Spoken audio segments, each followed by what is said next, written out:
in New York. Last week on this show, a guest shocked the table by arguing in part that slavery in America can't just be blamed on one race, and that museums put too much focus on the role of white people who participated in that terrible institution.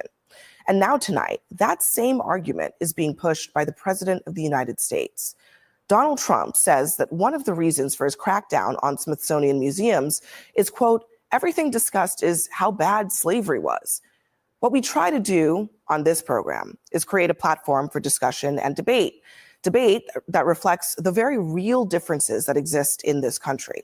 It's what echo chambers in our society fail to do, frankly. But on this topic, it's important to say objectively, slavery was indeed bad. It was evil, the nation's original sin. And it is impossible to understand the true history of this country without fully grappling with slavery's impact.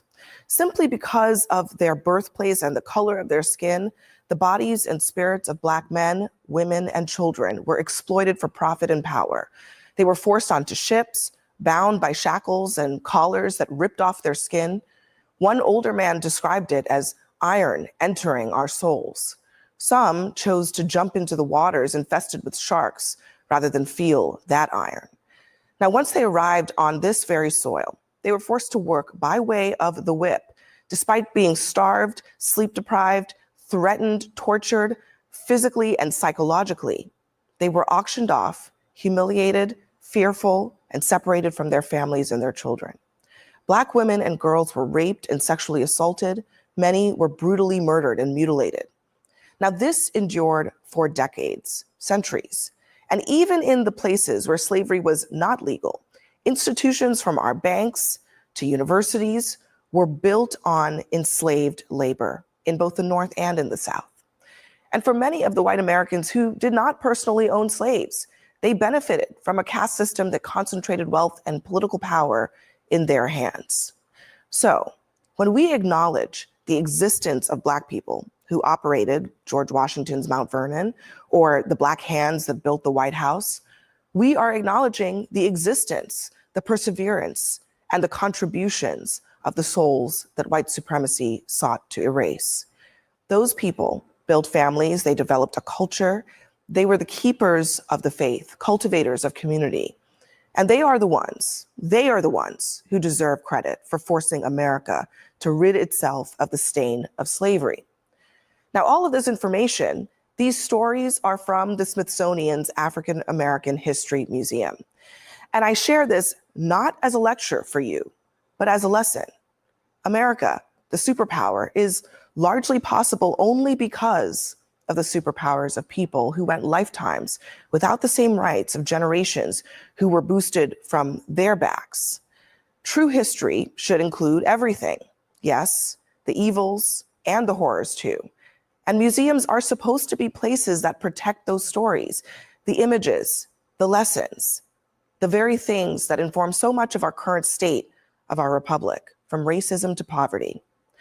No matter how painful, or in the president's words, how horrible the lesson. Now, just listen to one formerly enslaved man describe what slavery is like in his own words. You know what I'd rather do? If I thought that I'd ever be a slave again, I'd take a gun and just end it all right away. Because you're nothing but a dog. You're not a thing but a dog.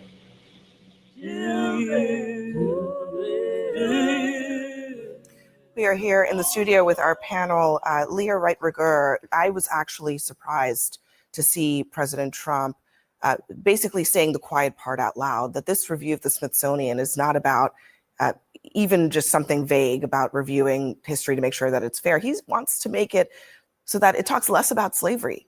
What does that say to you? Well, I think it's an effort. It's part of a larger effort to both stainwash and whitewash American history, and essentially erase all of the parts and disappear all of the parts that make Americans, that make President Trump uncomfortable, that feel distasteful, that are a reflection of the actual real and horrific parts of our history. And I find it a little ironic. You know, earlier today, as I was listening to some of the commentary, my first thought was, wait a second. I wonder if the president has actually ever visited any of the Smithsonian museums. And then I remembered that in 2017, he actually took a tour of the National Museum of African American History and Culture. Let me just play actually what he said during that tour. Listen to this. I had the privilege of visiting the National Museum of African American History and Culture right here in Washington, D.C. It's a new, beautiful Smithsonian museum that serves as a shining example of African Americans' incredible contributions to our culture, our society, and our history.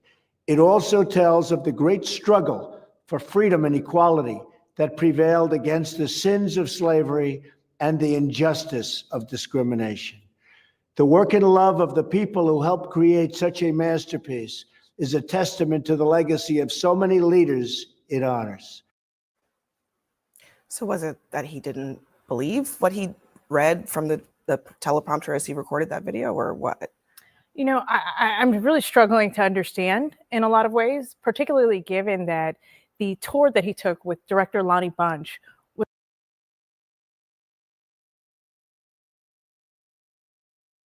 was actually a reflection of really the mastery that and really the care and the patience that historians, that scholars, that curators put into the Museum of African American History and Culture. It is not just about the horrors of slavery, although it tells that very important story. It actually follows this really brilliant model where you move through the museum and it tells the story not just of enslaved Americans in America, but also of the resilience, of the triumph. And in doing so, it tells a story that is very much about democracy and about a quest for democracy and the way that Americans both built this country, but also the story and the narrative of like a truly American experience.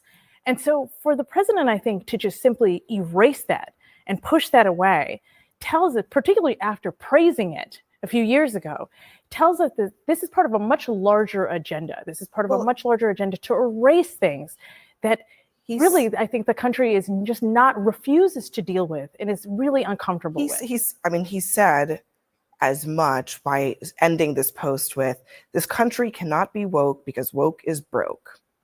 He says, "We have to have the hottest country in the world and we want people to talk about it, including our museums." Why is he equating talking about slavery with woke?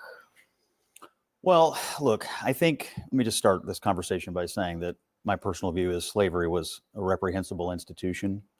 I agree with your words that it was our original sin.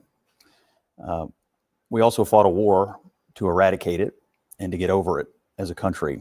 And that was a necessary thing that happened, and a lot of people died, and we did eradicate it, and that's a good thing.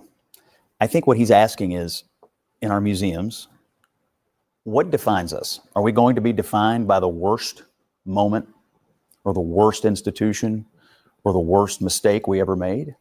Or are we going to be defined by what we've done moving forward to get over it and to become the greatest nation on the earth? My belief is that he wants to look at these museums, not because he wants to do away with the idea that slavery occurred, but that he wants to ask a very simple question. Are we going to present ourselves as being exceptional or not?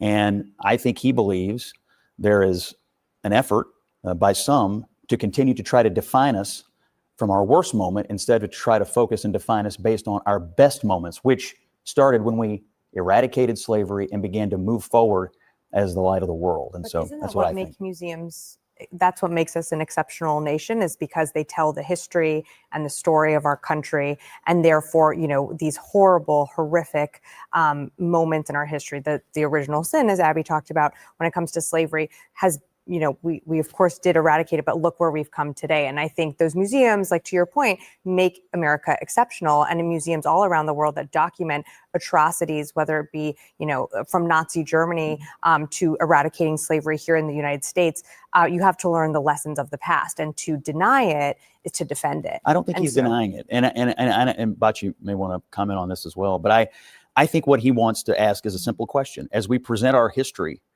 are we spending most of our time focused on something terrible?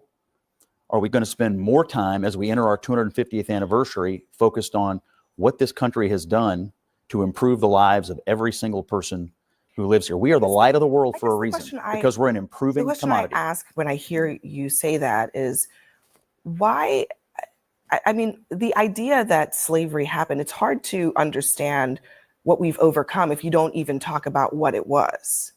I think that kind of waters down the whole. I don't think anybody is proposing that we ignore that it happened. I don't think that's accurate. I think that the problem is that there are people, and Scott used the term a couple of times, and I don't think it was meant with any type of ill intent, but he said, we got over it. And I think that's the problem. I think that there are a lot of people in this country who believe that for some reason we got over it. I mean, the fact is that American chattel slavery is vastly different than what Jillian Michaels and others talk about when they talk about slavery around the world. I mean, the chattel slavery system that we had was extremely transactional. It was actually codified in law, and it was based upon the color and race, as you so eloquently pointed out in your opening. And so not only when you think about that portion of where we are, 26 of our first 30 Supreme Court justices own slaves. The people who are on our money every single day own slaves. United States presidents, members of the United States Congress own slaves. Lehman Brothers, we're not far from Wall Street, own slaves. Brooks Brothers suits that we wear own slaves. So not only are we talking about the epicenter and the foundation of where our country was built, we have to acknowledge that. But even more importantly, and this is where I believe that Scott and I can find agreement on this issue. Breon and Megan Walker, two of my best friends in the world, their dad was the first African-American SGA president at the University of South Carolina, right? He was an exec at IBM, but he was one of the first, right? We're still talking about first that emerged and stood on those shoulders. I tell the story often about my mom and dad. My mom helped desegregate high schools. In Hamilton High School in Memphis, Tennessee, my dad shot in the Orangeburg Massacre. This is a part of my story. This isn't some faint, distant history. Yeah. And so the reason I bring that up is because I think that American exceptionalism talks about the fact that Black folk help, enslaved folk help build this country for what it is. Mm-hmm. They built Washington, D.C., but all of us are around this table. Abby, myself, all of us, not just Abby and myself, all of us are around this table because of the sacrifices and the blood and the sweat and the tears these people poured in.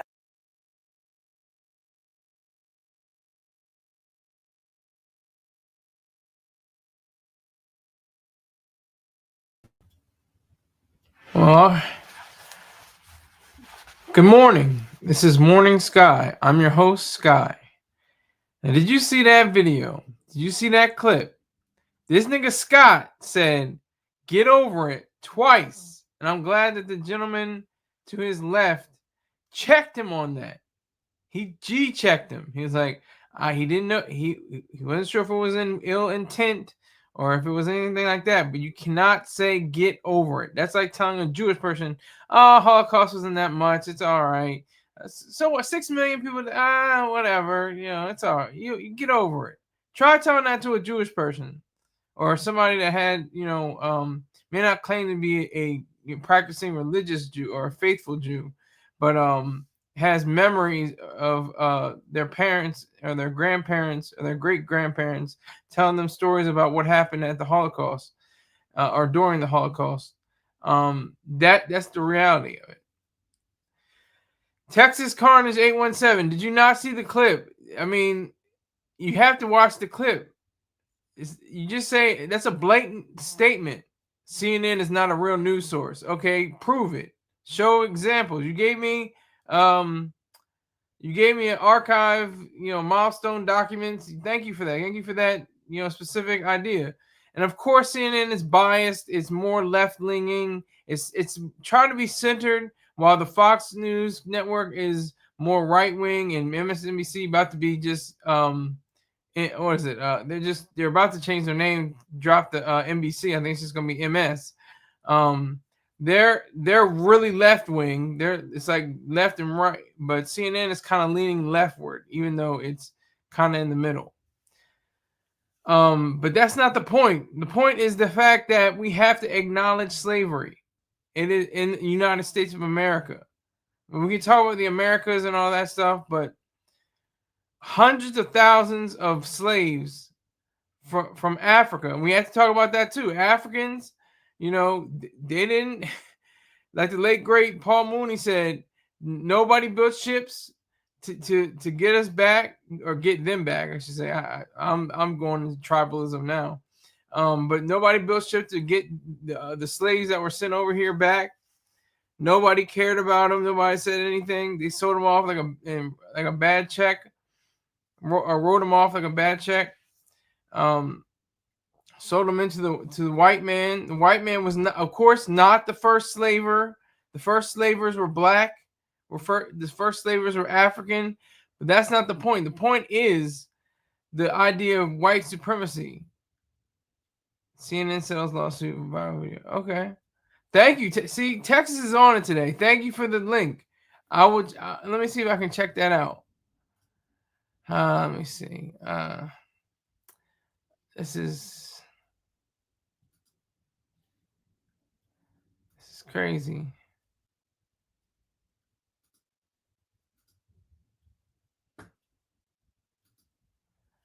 Okay, so I'm gonna try to find.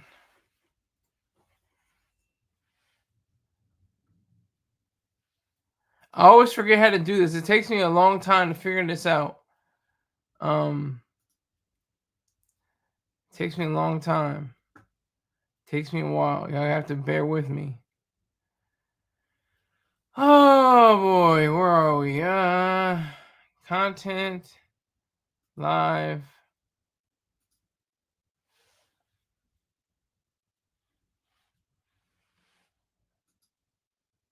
All right. So Carnage sent me archives. I appreciate that. Thank you for that. I will read those after the show. Thank you. Have my word. I will read those after the show. Have my word. What is a real news source after the show? I mean, have my word. Texas. What is a real news source? What are you gonna say? You gonna say News Now, or you gonna say what is a real news source? Joe Rogan. You gonna say News Now, or Glenn Beck? What is a real news source? Joe Rogan. You gonna say News Now, or Glenn Beck? What is a real news source? Joe Rogan. You gonna say News Now, or Glenn Beck? What is it? Get over slavery. You don't pass it on to drugs. Everything we have right. Everything we have right.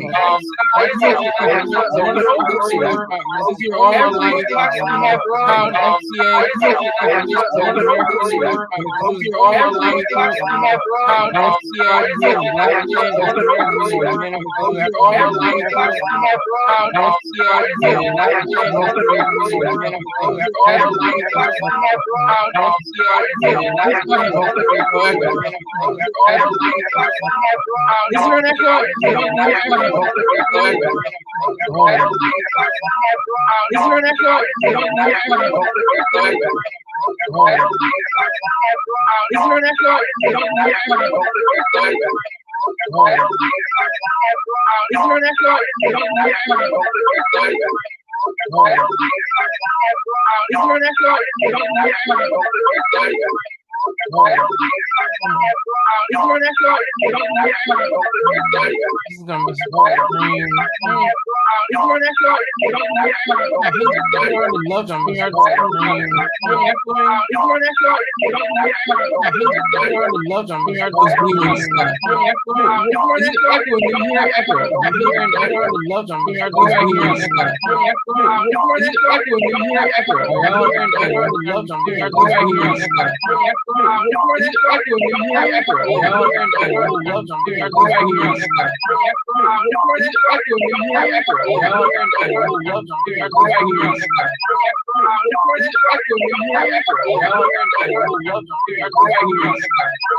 Anyway, you know, slavery is a horrific, detrimental, terrible thing. People try to dress it up, saying people became blacksmiths and people became cooks and people became these things.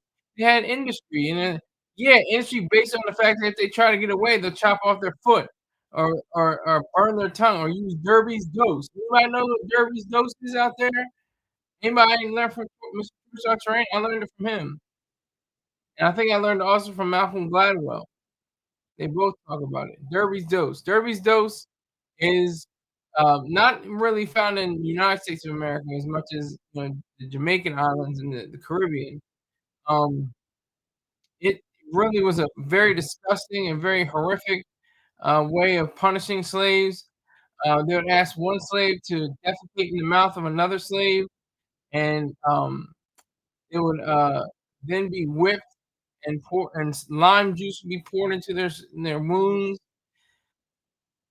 You just can't get over stuff like that. You can't get over slavery. If you know, women, their children snatched from them.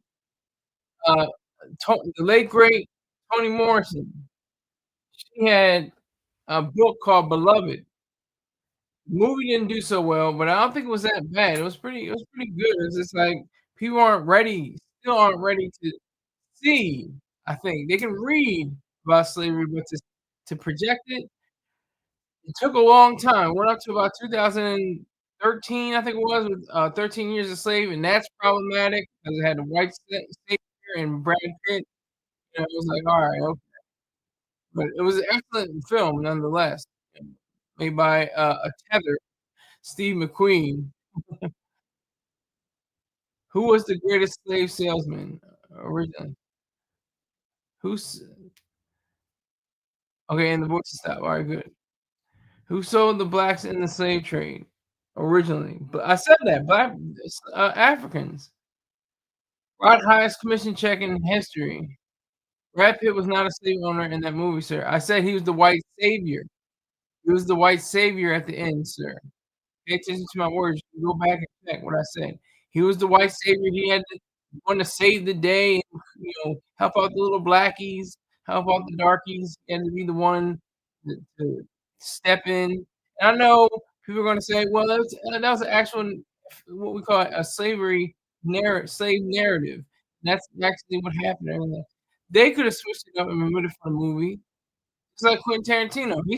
He switched up most of his movies, historical movies. Django Unchained, Inglourious Basterds. He switched it all up. So, Once Upon a Time in Hollywood. Texas says help. He was asked for help. I don't really mean what you're saying. I don't see what you're saying. I still maintain that he was the white savior and all that.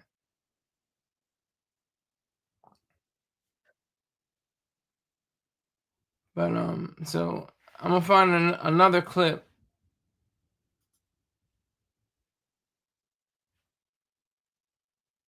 Let me see.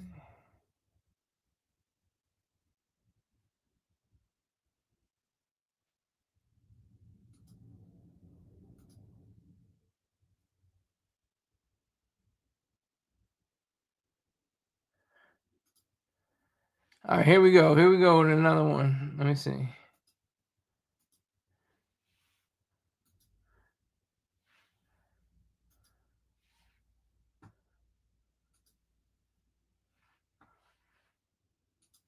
I grew up in Toronto, and I remember when I was about 10 years old, my class went on a field trip to the Art Gallery of Ontario. The big exhibit at the time was King Tut and the history of ancient Egypt. At the time, it was literally the coolest thing I had ever seen. My mind was blown, and to this day, I will never forget that. And I'm sure many of you, your children, your grandchildren, have had similarly amazing experiences at a museum. For everyday people like us, especially young kids, museums are the most accessible places to learn about history of all kinds, history to which you may otherwise not be exposed. All you need is a ticket, and many museums are free. They're places of knowledge and wonder. According to the American Alliance of Museums, 97% of Americans believe museums are educational assets for their communities. 92% of adults in this country say museums are nonpartisan providers of educational content. 3/4 of the American public believe museums are an important part of our civil society and have a role in supporting civic knowledge and participation. And while American history books have often told stories of the victor over the vanquished, museums and other nonpartisan institutions have worked hard to try and get it right over the years, to try and tell the whole truth. It hasn't always succeeded, but they seem to be on an onward mission to do this. The Smithsonian Institution, which defines itself as the world's largest museum, education, and research complex, is one of the best examples of this. Through exhibits at its 21 museums, 14 education and research centers, and the National Zoo, the Smithsonian has put on display decades of research and curated American history at the highest possible standard, largely without government interference. That is until now. Earlier this week, the White House announced that it's going to conduct a, quote, comprehensive internal review of selected Smithsonian museums and exhibitions, and that, quote, this initiative aims to ensure alignment with the president's directive to celebrate American exceptionalism, remove divisive or partisan narratives, and restore confidence in our shared cultural institutions, end quote. By the way, this is an internal review, not like a public discussion or hearings or things like that, an internal White House review. And anything that doesn't align with Donald Trump's vision of America will be regarded as so-called improper ideology and removed. Let's let that sit with you for a second. The White House will decide what is improper ideology. The administration's first plan is to tackle 8 Smithsonian museums, including the National Museum of American History, the National Museum of African American History and Culture, the National Museum of the American Indian, and the National Portrait Gallery.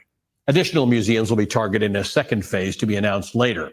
Trump first took aim at the Smithsonian back in March when he signed an executive order claiming that, quote, the Smithsonian has in recent years come under the influence of a divisive race-centered ideology, end quote. And as such, he's directed Vice President J.D. Vance, who's a member of the Smithsonian's Board of Regents, to remove improper ideology from such properties and make recommendations to Trump on how to decenter race in these spaces.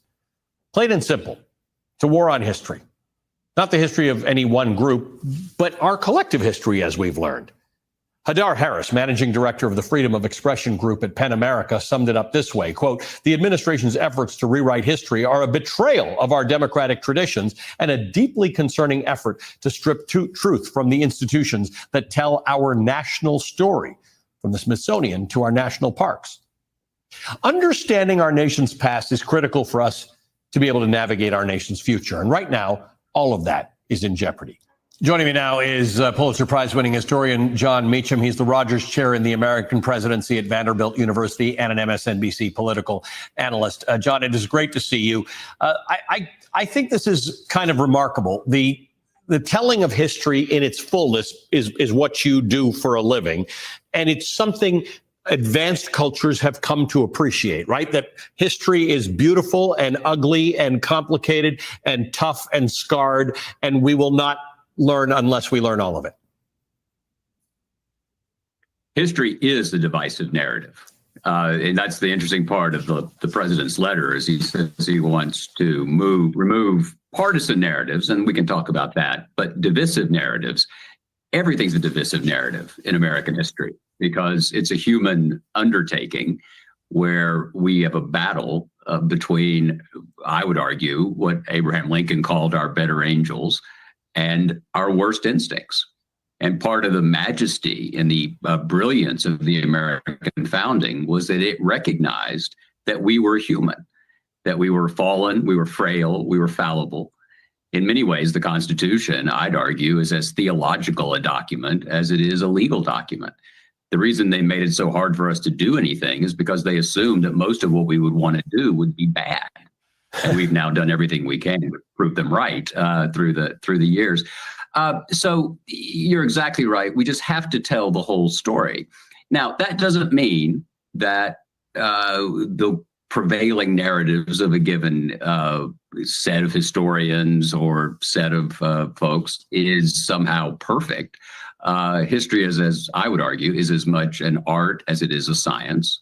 It is a matter of opinion. What do you emphasize? What do you minimize? Well, which you do in your books as well, right? It is still curation, right? You do, even when you write because your books are really big and detailed, and still lots of stuff gets left out. I mean that with love. Yeah. I will say this, my colleague Doris Kearns Goodwin once got a note from a woman who was reading her book on William Howard Taft and Theodore Roosevelt and said it had broken her nose because she had been reading it and then fell asleep. So I have not actually harmed anyone, unlike Doris. Okay, I want that on the record. So sure, noted. I'm doing this. I'm in the middle of writing a biography of Dwight Eisenhower, the man who ratified an American consensus between the New Deal and conservatism under what President Reagan really embodied. And absolutely, you have to you make choices. That's what museums do. That's what biographers do. That's what journalists do. Guess what? That's what voters and citizens do. Yep. And so what this required is not a one size fits all. And again, Right. I'm not saying that the institutions are perfect. I'm sure there's something that can be made better. And by the way, some years ago, I was on the board of the National History Museum, American History Museum at the Smithsonian. And I think they'd be the first people to say, do they get everything right? No. But let's just call it as we see it. President Trump did not wake up one morning and decide that he wanted to become the Edward Gibbon of America and make a decision about American history. This is part of the project of remaking the country in his image. Right. And so there are two really important parts to that. One is that I think you've pointed out well that museums should evolve, they should discuss, they should review, and that should be left to curators and experts and maybe outside people and people like you to say, hey, have we gotten this right? Because if you walk into any museum today compared to 50 or 100 years ago, things will be told differently, as well they should. The problem is this concept of alignment with something. That's what worried me. Even the language that the White House used. First of all, it's an internal review, not a public review or a review of the nation's best historians and curators. But this alignment concept worries me a lot because these days, all these things that sound a little authoritarian set off alarm bells in my head. And rightly, you're exactly right to be underscoring this, I think.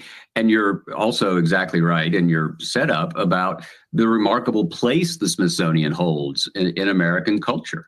The Museum of African American History and Culture is an extraordinary achievement. I defy anyone to stand at that lunch counter and not feel the weight and the pain and, yes, the ultimate goodness of the American experiment. But guess what? That goodness is contingent. And so the reason you stand at the lunch counter, where in 1960, very incredibly brave, nonviolent activists bore witness against a system of segregation, is you stand there to remind yourself of what to do, and Lord knows what not to do. And so is that an alignment? Is recognizing a national mistake and then talking about its rectification and its the ongoing need for attention and care, is that in alignment? That's where you get into a very slippery slope. Do you ever think about this as you're writing about people whom maybe you chose to write about because you admire some of their successes, and you realize there's dirty laundry, and that's part of the story, right? The fact that there's dirty laundry and then it got washed is part of the story. That is entirely the story. It is all of my. You've already made a mistake here. You've asked for my theory of biography. So very briefly, to me, it's not that people are heroic. It's that flawed people got one or two things right. And isn't that amazing? Wow.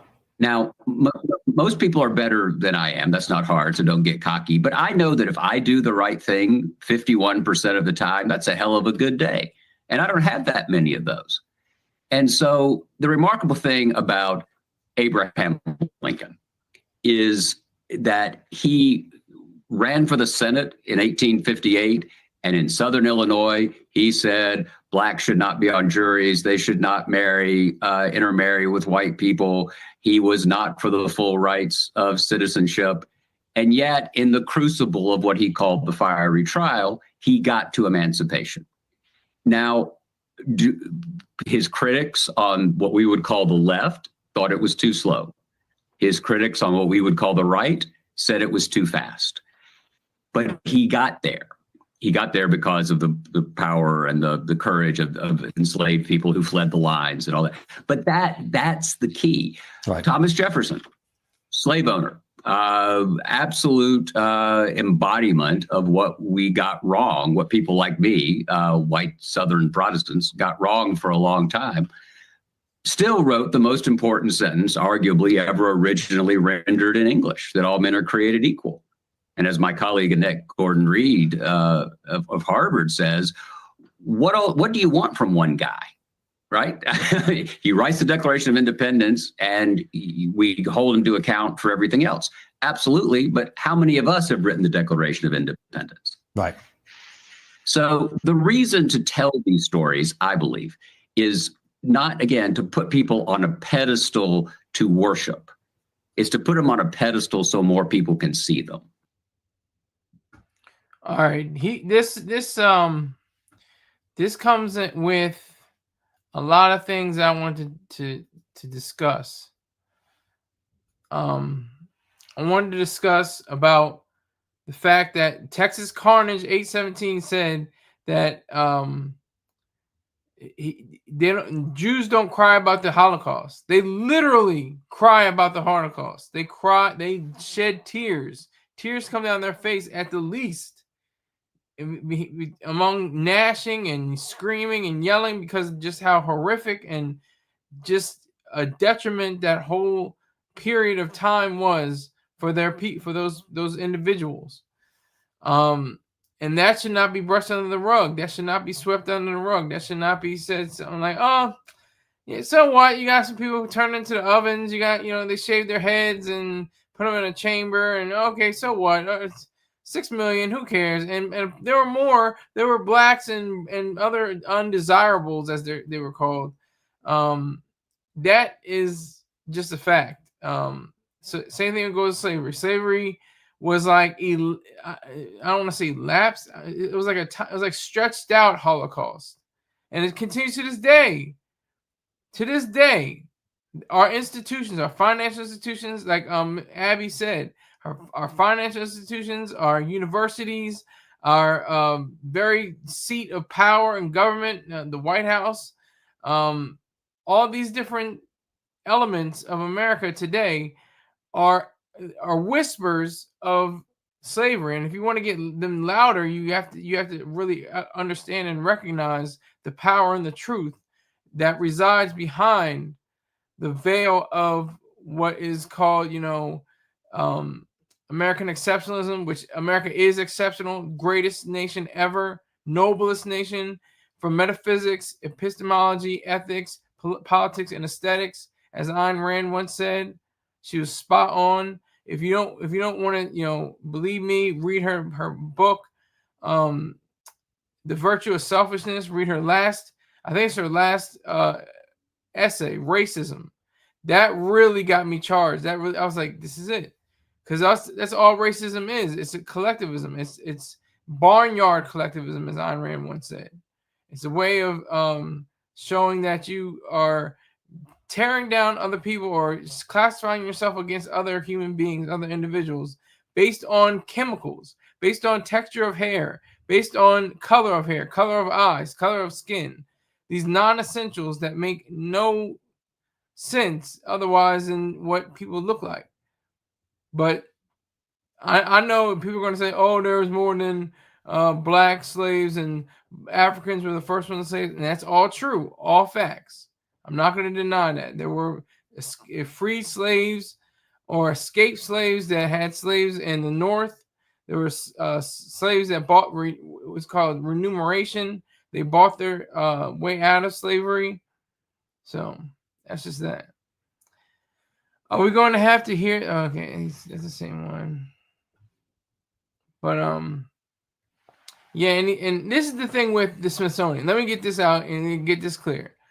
All the memorials, all the museums, everything should be sold off to the highest bidder, to millionaires and billionaires, predominantly going to be billionaires most likely.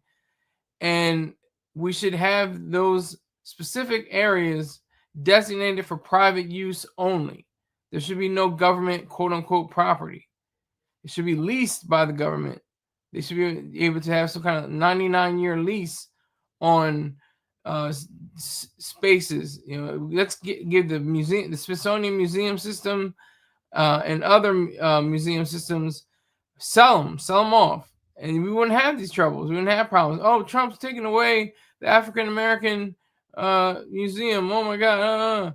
Okay, so let somebody that's got the money and the power to do so, and maybe not even the people with money and power, like WHYY and the Delaware Valley, the Philadelphia station, and PBS across the board, which PBS should be privatized as well, but it's based off of individual donors, people that donate their cars, for God's sake. There is no God, but you know what I mean. But people that donate their cars to supplement and to benefit the radio and television stations. Is this what needs to happen? And national parks, don't get me started. The millions, I think it's millions of acres.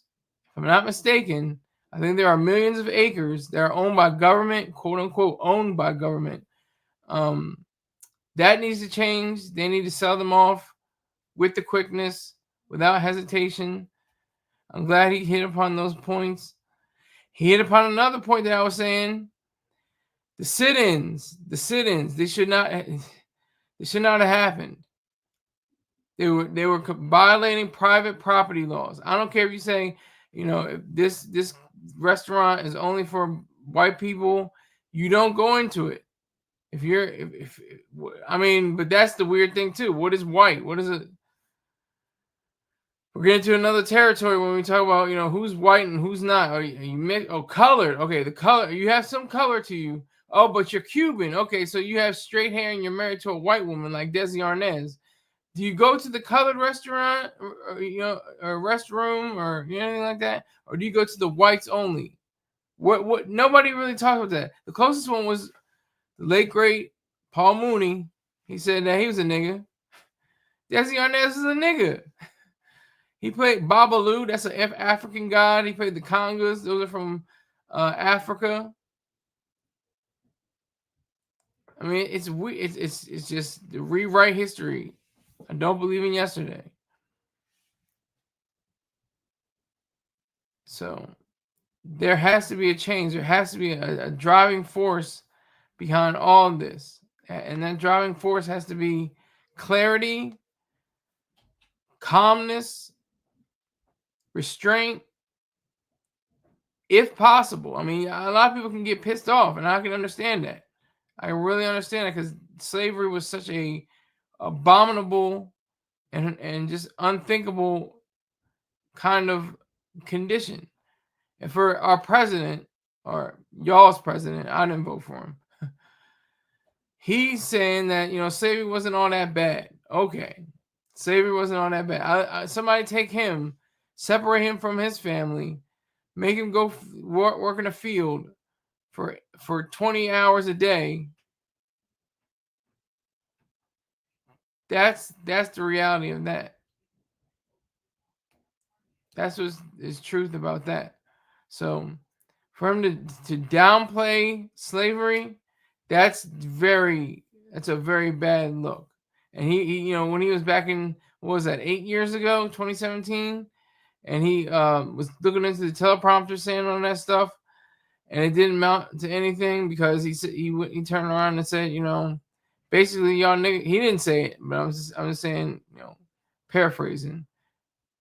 Bunch of y'all niggas, can fend for yourselves and do what you got to do because I'm about to get rid of it. And I agree with that in the sense that it should be privatized. All of the whole National Mall, all of that, every memorial, everything like that should all be privatized, maintained and governed by private entities. Totally, not one taxpayer dollar should go towards any of the museums or any of the memorials or anything like that.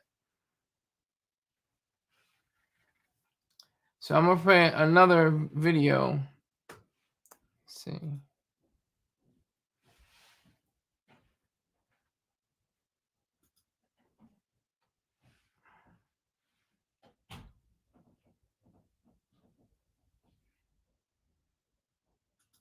President Trump says he has instructed his lawyers to scour through America's museums to rid them of exhibits he considers woke, specifically citing exhibits on slavery. President Trump targeted the Smithsonian museums, saying they are, quote, out of control, where everything discussed is how horrible our country is, how bad slavery was, and how unaccomplished the downtrodden have been. Back in March, the president signed an executive order directing the Smithsonian Institution, which runs more than 20 museums in Washington and elsewhere, to, quote, celebrate American exceptionalism and remove divisive or partisan narratives. Last month, the Smithsonian removed references to Trump in an exhibit on presidential impeachments in the Museum of American History. Mentions of Trump's impeachments were later restored, although with changes. Now he's complaining about exhibits on slavery, although during his first term, he visited the Museum of African American History and Culture, which tells the story of slavery and celebrates African American accomplishments, and he called it a, quote, truly great museum done with love. It's not clear whether President Trump actually has the authority to tell any museum, including the museums of the Smithsonian Institution, what to put on display. The American Alliance of Museums, which represents museums across the country, says that no president has the power to impose the kind of review that Trump says he is now ordering. The organization has warned that the president's actions represent a, quote, growing threat of censorship against museums in America. Mary? Yeah, lots of questions about where this goes from here. John, thanks.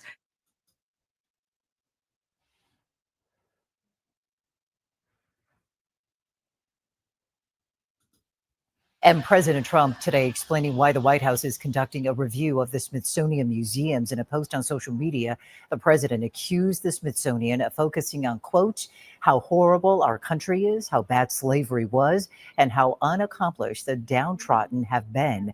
He says he has instructed his attorneys to go through the museums and start the same process that has been done with colleges and universities.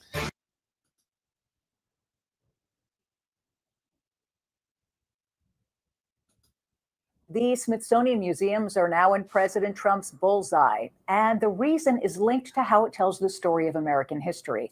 The White House is launching a review to make sure some of the museums are in alignment with Trump's vision to celebrate American exceptionalism. That means removing partisanship from exhibits. Here's what the president said about it yesterday. We want the museums to treat our country fairly. We want the museums to talk about the history of our country in a fair manner, not in a woke manner or in a racist manner, which is what many of them, not all of them, but many of them are doing. Joining us on this Friday morning is the Hill's In the Know columnist, Judy Kurtz. You're always at the intersection of politics and entertainment, so we appreciate you being here as always. Thank you. At the intersection, and now I'm right here. Exactly, exactly. So this letter sort of caused some waves with folks out in the district and nationwide, given the Smithsonian's importance to American cultural history. What is the latest? Yeah, the White House saying that this is about preserving the integrity of one of America's most trusted institutions. And we haven't really, it's pretty unprecedented to hear the White House weigh in this much on some museum exhibits. But a lot of the focus in this letter is on this America 250 celebration. It's a celebration happening next year, marking the anniversary of the signing of the Declaration of Independence. And President Trump has really honed in on this celebration. It was one of his campaign promises promises to have this sort of year-long spectacular celebration, and they want the Smithsonian's exhibits that are tied to the America 250 celebration to really be, telling the story that they want to tell about the country. So there are 8 museums that are included in this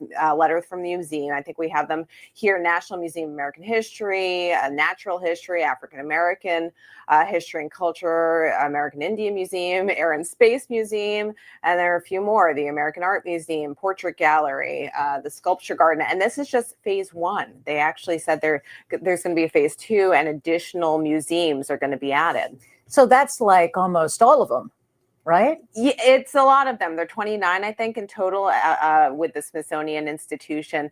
So they said this is going to be an all-encompassing review of the exhibits.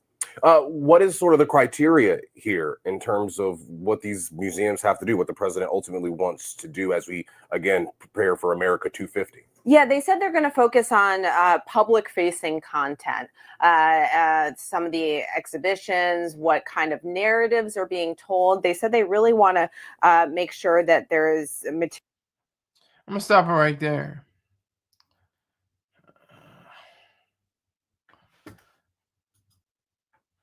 Now, this is weird. Look, what is this?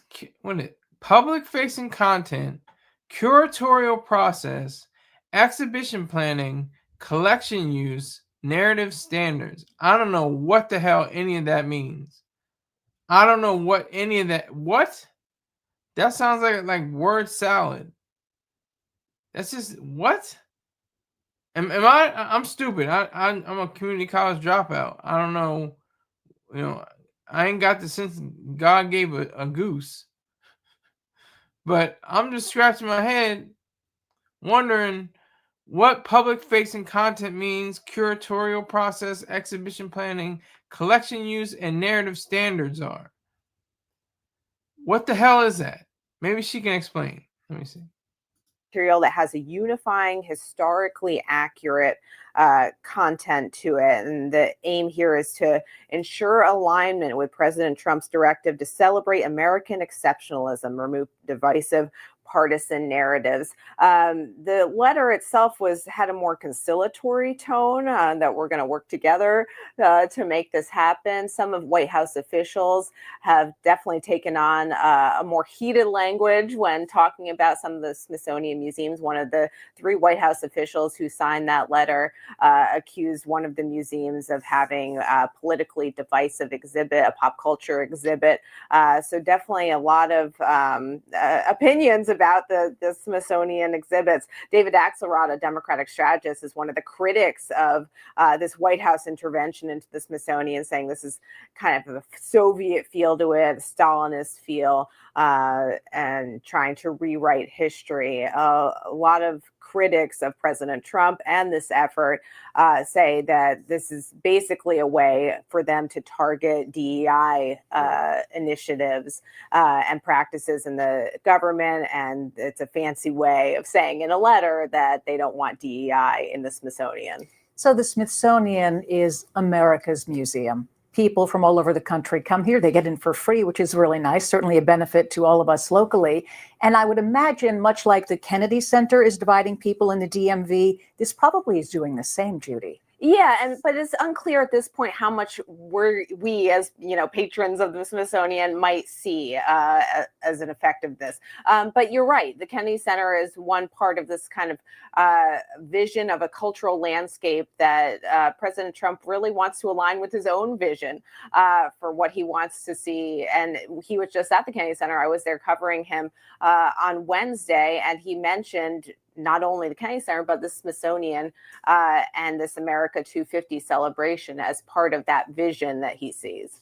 What's next in terms of a timeline here? When could we maybe see some changes start to be implemented in these exhibits? Yeah, the letter laid out a very specific timeline for when the Smithsonian has to respond and meet certain benchmarks, 30 days to get some content back to the White House about what exhibits it plans to show, and then provide a point of contact, and then it has 75 days to so more exhibits and more content. And it has, I think, 120 days to make corrections, as the White House says, to any content that it takes issue with. Right. Judy Kurtz, thank you so much. Thanks, you really appreciate it.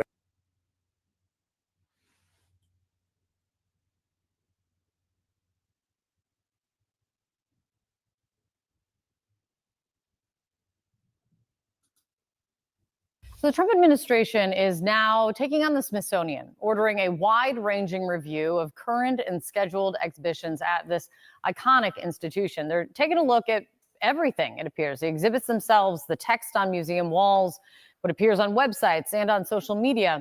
It's the latest move by the White House to impose the president's view on American culture. I still say this, make it privatized.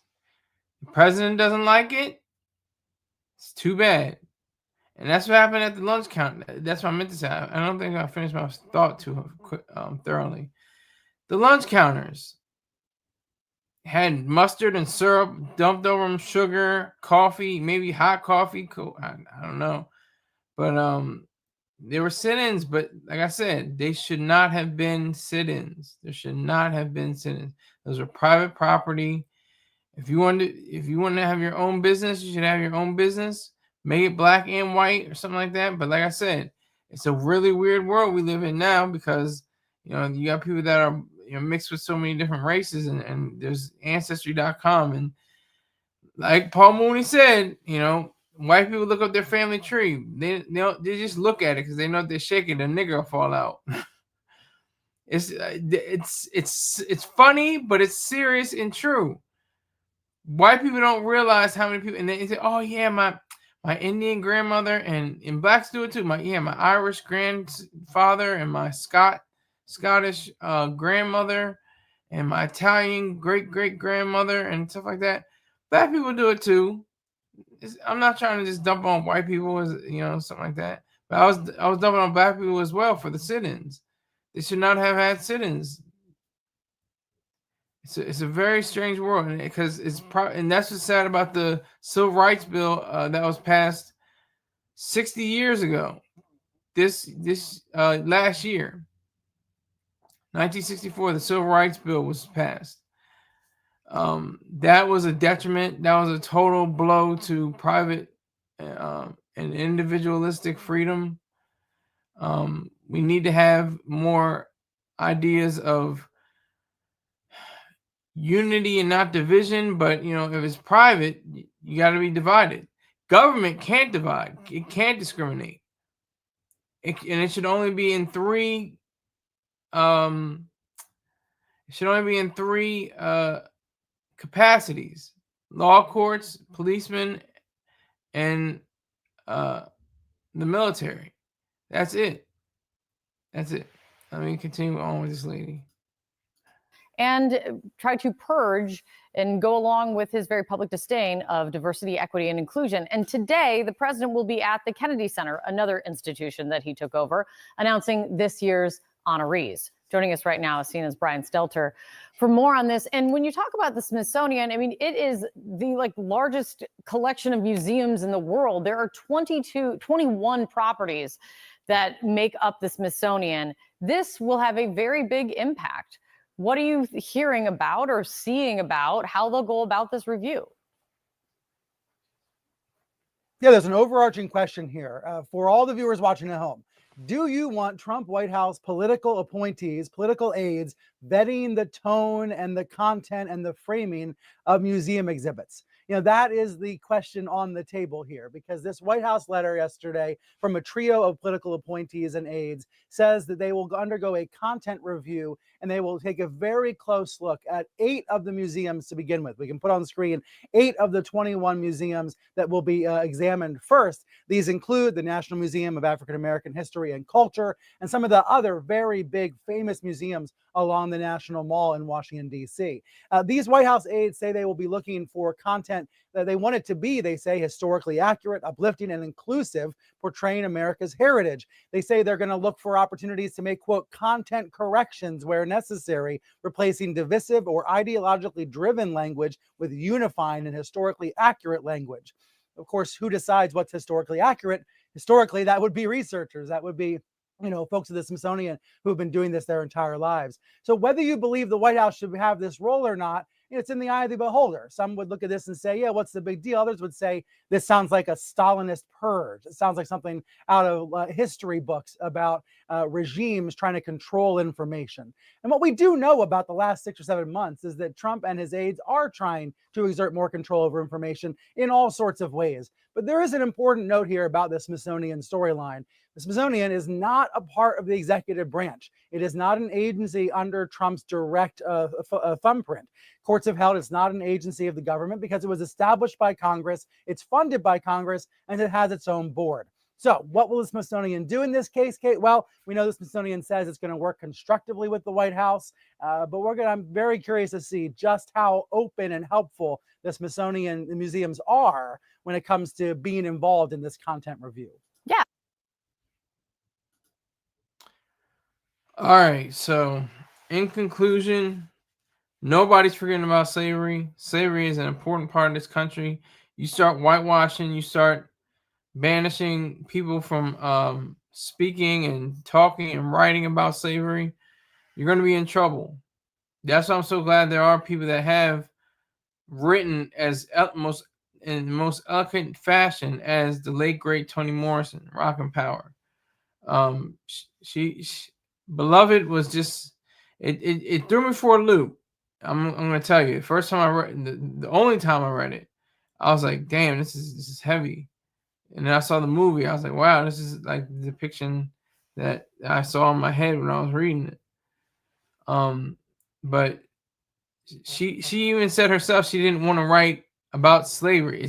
The Beloved isn't about quote unquote slavery. It's within the context of post enslavement America in the late 19th century, about the 1870s to the 1880s, I think, something around there.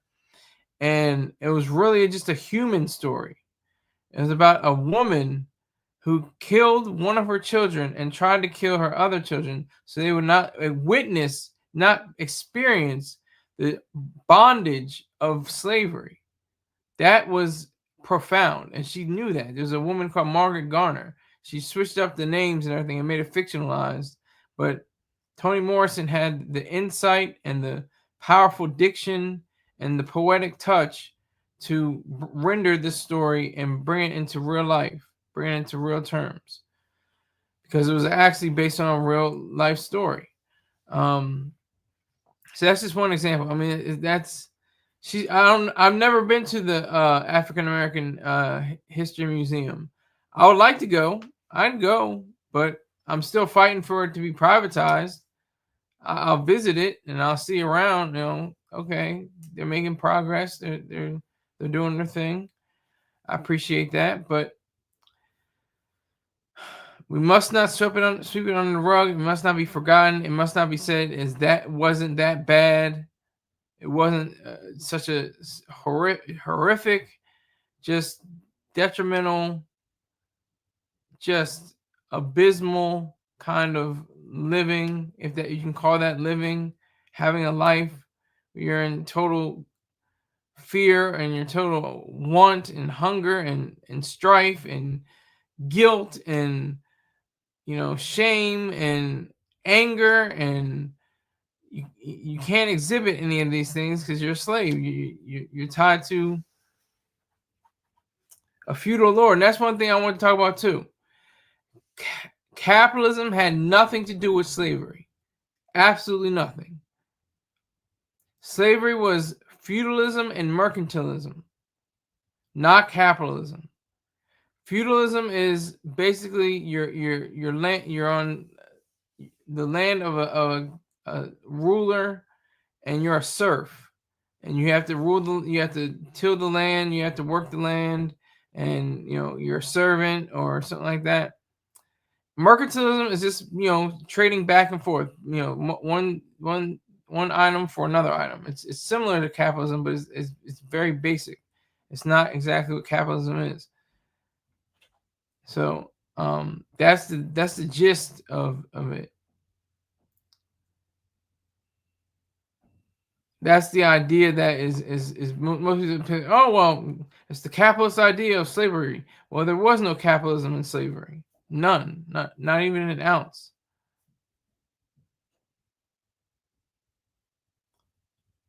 Capitalism is freedom. It's a liberty of the mind. It's to create, to produce, to do things unencumbered by anybody else, standing over you. That was not slavery. Now I got to stay on a little longer. The lady at the house has finally arrived. She must be on her lunch break. Salute to you, Holly. Good morning. It is still morning. Now we have to have a chat. Did you see the video? I'm gonna play a video, Holly. I'm gonna play the rest of this video. I saw the notification. I'm at work. It's okay. Yeah, that's what I was saying. You must be if you're at work. Yeah, they're kind of like relaxed. Rick James coming in. It's important for the black man to find happiness in slavery. You don't find happiness. You find truth in slavery. I'm well, Holly. I'm alive. I'm healthy. I'm great. I'm feeling wonderful. How are you, Holly?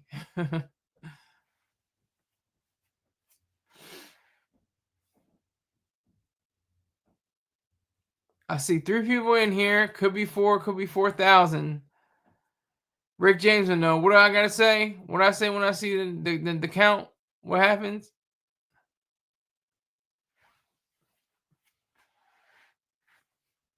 I say a certain phrase. He knows what it is. Not mad. That's right. I'm not mad. I appreciate every view I get. It's all to the good. Appreciate everything. So I'll catch you both up. You both came in at the same time. I'm talking about Trump's attempts to downplay slavery. That is a very, very, very sensitive subject.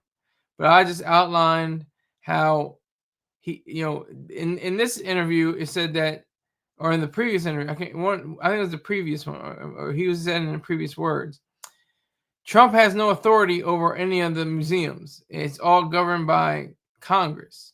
So he has no authority over them. Now, the Congress is, of course, Republican-led in the House and the Senate. So they could probably work out some kind of deal or something like that. But I just say privatize it. Privatize. That's all you got to do. The memorials and the museums all has to be in private hands. Then you can say, we should have this and that, and we should retain this. And it should be leased. Okay, Rick James says, yay, foreignly, Kanye said it best when he said slavery was a choice. Ye didn't know how right he was. Because, to an extent, it was. Slavery was a choice. But look at the data. Look at the facts. People tried to run away. And what happened? They had their limbs chopped off. Or Derby's dose. I described that earlier in this show. That happened. If they were to reject what the slave owner was saying, the master was saying, or the mistress, they decided to go against the word of God. That's what they instilled in. That's what still continues with black population today. The word of God, Christianity.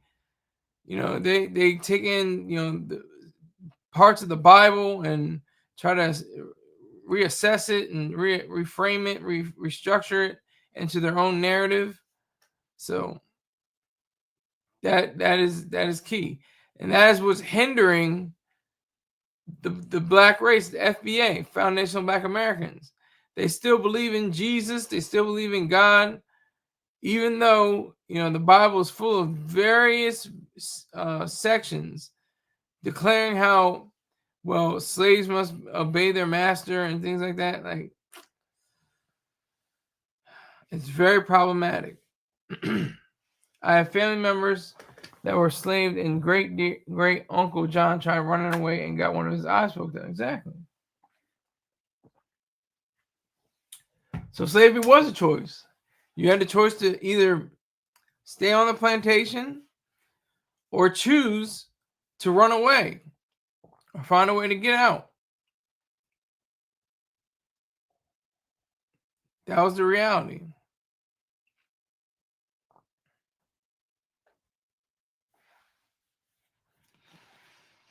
So I think that there's just there's a glut of, you know, emotions that come about, you know, depending on who you ask or what you do with it. You see that was it. And Harriet Tubman was Beau Saint stress a scapegoat. What? Rick James, you gotta lay off the PCP, my friend. You gotta get off the PCP. Definitely gotta get off the PCP, sir. Your typing is really crazy. I have no idea. Harriet Tubman was no saint. Is that what you're saying? Stress. She was no saint, sir. Okay. She was a scapegoat. Is that what you meant to say? I'm not sure what you're trying to say, sir.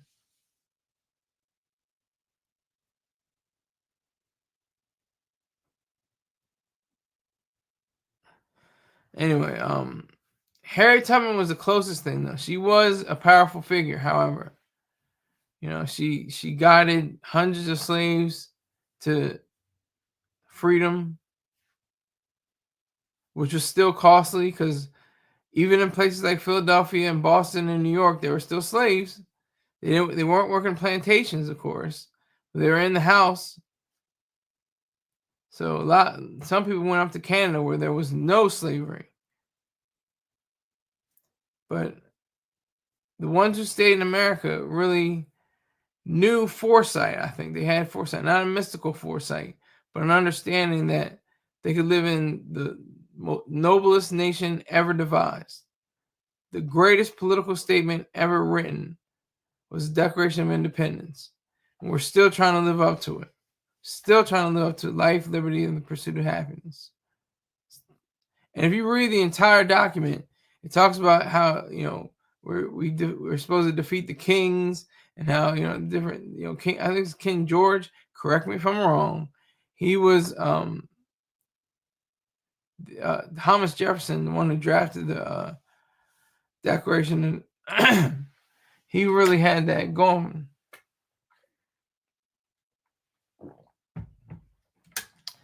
Rick James says Paul Dean was canceled a few years ago because she had black slaves in her household. That is not a fact, sir. She was canceled by the culture because she admitted to using the word nigger. That's the reason why.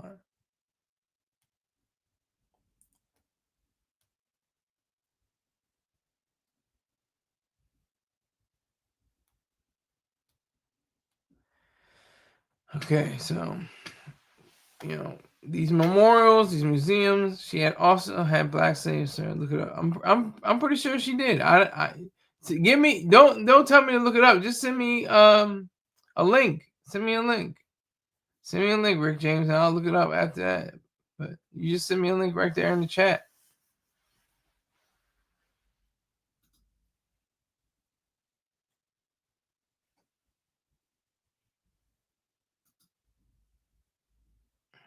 So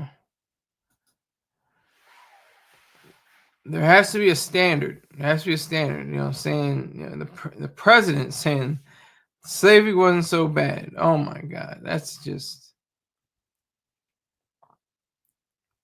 just terrible. That's horrible for him to say something like that. Not surprising. Shocked, but not surprised. And like I said, Ye was more right than he knew he was. I think what he meant was like, you had a choice to, you know, to say, I don't want to be a slave, or you don't want to be a slave. Like, you walked up to the master and like outlined your reasons for not being a slave or something like that. No, the choice I meant was you running away, being away from that.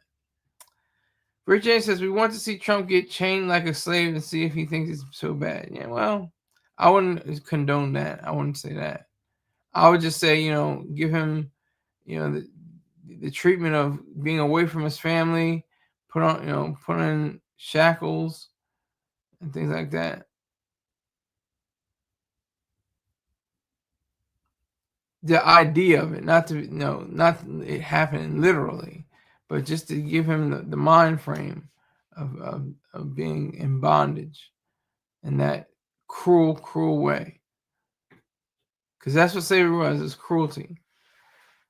And that's that's history.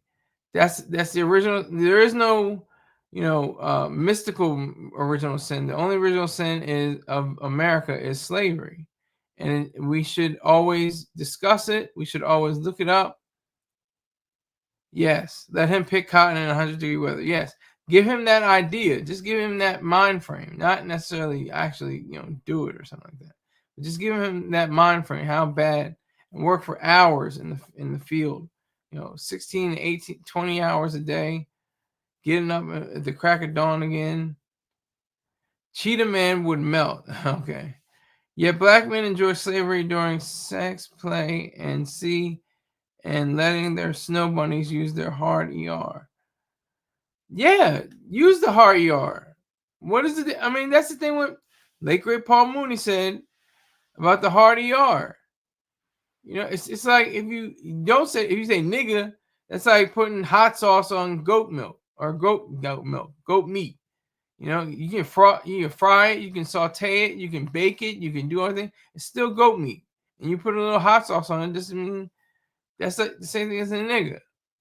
But you just eat the goat, nigger, just point blank. That's the reality. That's better. That's better for you. That's more healthy. That's healthier than to say nigga. It's nigger. Nigga is cute. The hard ER is what makes history real. AO, exactly. Pause.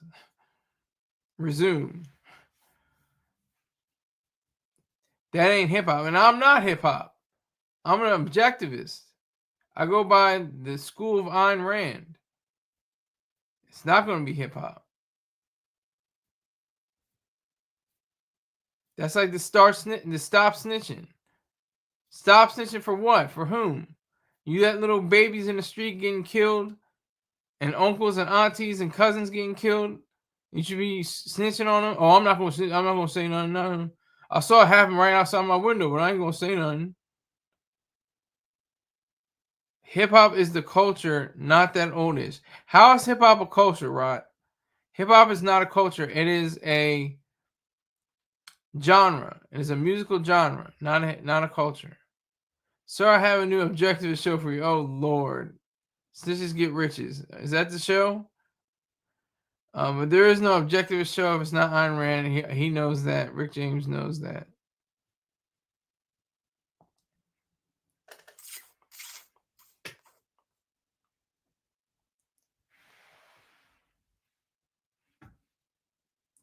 So I'm gonna go back to the video.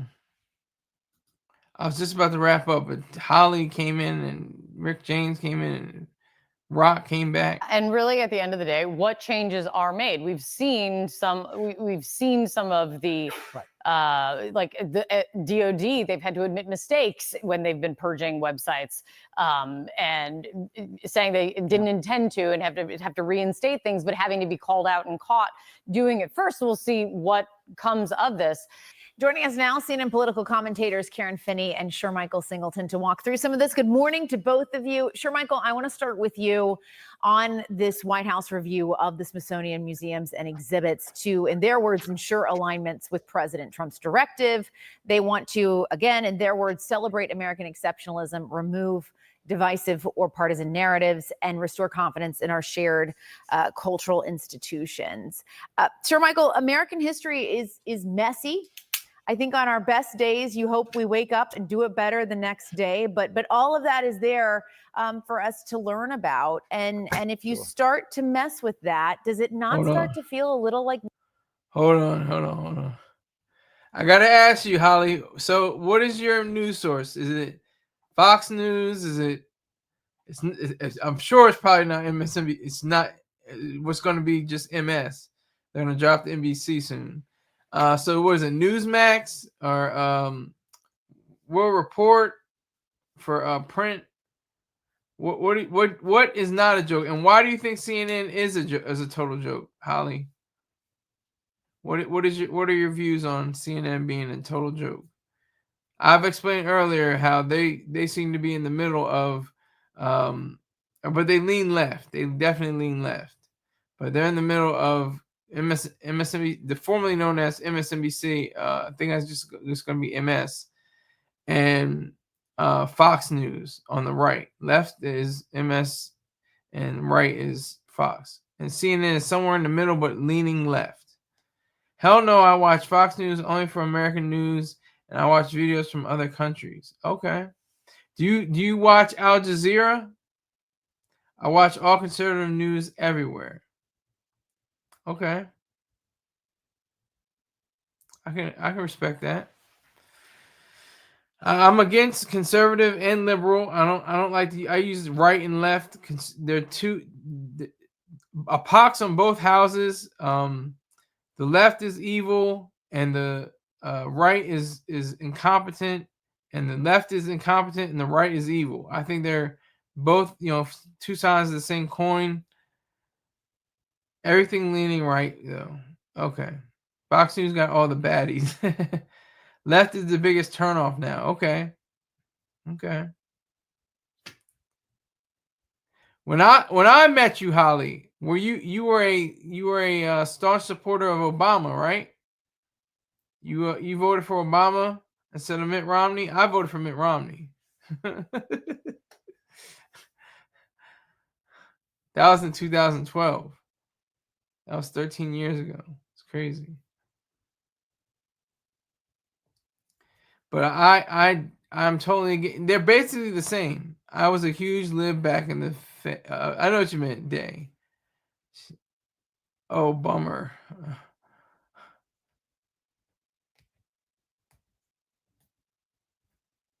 See, you are one of the most, intriguing people in the country that, were completely left leaning, and then Trump had some kind of grip on you, some kind of a pause, but he had some kind of influence on you, and you said, I'm going to switch this around. I'm gonna switch it. Okay, it was COVID that did it. Okay, I was a big. Hold on. Rick James says Obama was black on the outside but white on the inside. I kind of understand what you're saying. Were you attracted to Mitt, Sky? No, not attracted in the sense of physical appearance. To his just to not have Obama in office. That's the only reason why I voted for Mitt Romney. He was totally horrid, terrible. He couldn't even explain his profession, so that was a problem.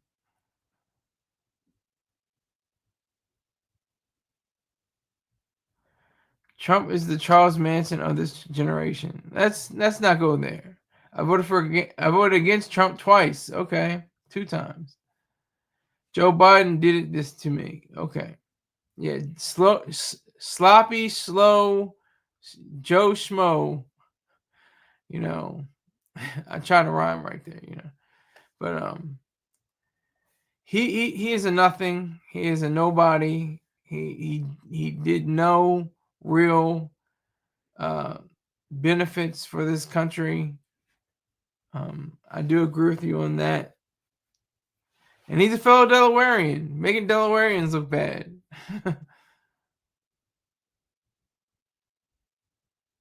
Where are you coming from, Ryan? I don't know what you're talking about. Holly says, once I started getting very invested in the news and watching politics, I was very turned off by the Democratic Party and their antics.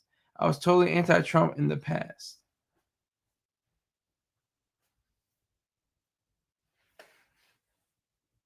I think you are part of a growing faction, or were a part of a growing faction of people, especially turned off by Joe Biden and everyone else. Trump is for the people, Holly says. I totally disagree with you there. He's not for the people. He's not even for himself.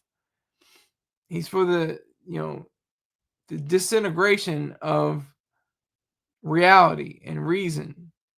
That's what he's for. But Kamala wasn't even better. She was probably worse. She'd have been slower. See, we were speeding towards authoritarianism with Trump. Kamala Harris would have just slowed it down. I didn't vote for her either. But I'm just saying, if she were elected, it would have slowed things down.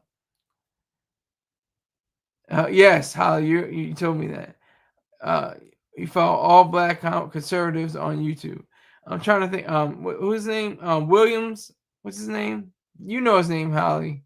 I can't think of his name right now, but something Williams. Can't think of his name. Communism is not the future for us. That's true. I think a lot of people say, his heart is in the right place, but his mind isn't. I say his mind isn't in the right place, and his mind isn't. Trump, wants to be power, America first and make America great again. DeVory Darkins is my absolute favorite. He just moved from California to Texas. A lot of people are making that exodus from California to Texas because of taxes and other impediments that California has implemented over the years because of their horrific, their terrible governor, Gavin Newsom. They have just a abysmal, just bottom of the bucket kind of governor. Was it Ron Williams? Hold on. Juan Williams, yeah. So you probably listen or watch Juan Williams.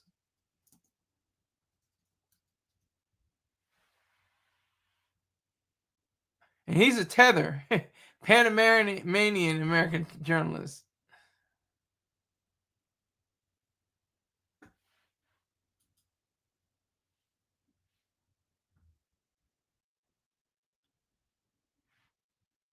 Okay, let me bring back.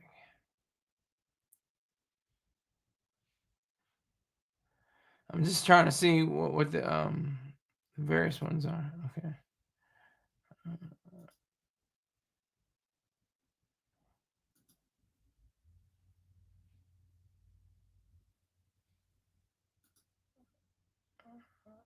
All right, so this is really annoying.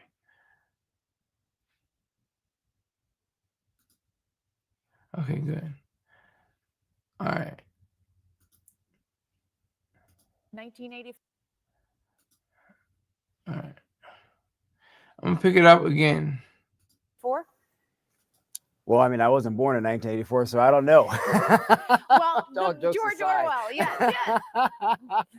I just had to add He's young, a little humor, a little humor to this very serious conversation. Look, as you pointed out, history is rife with some abhorrent aspects of it, and then you have a lot of triumphs, right? And I think the question for the average person is, how much of both of those things do you consider in one's personal assessment about where we are today?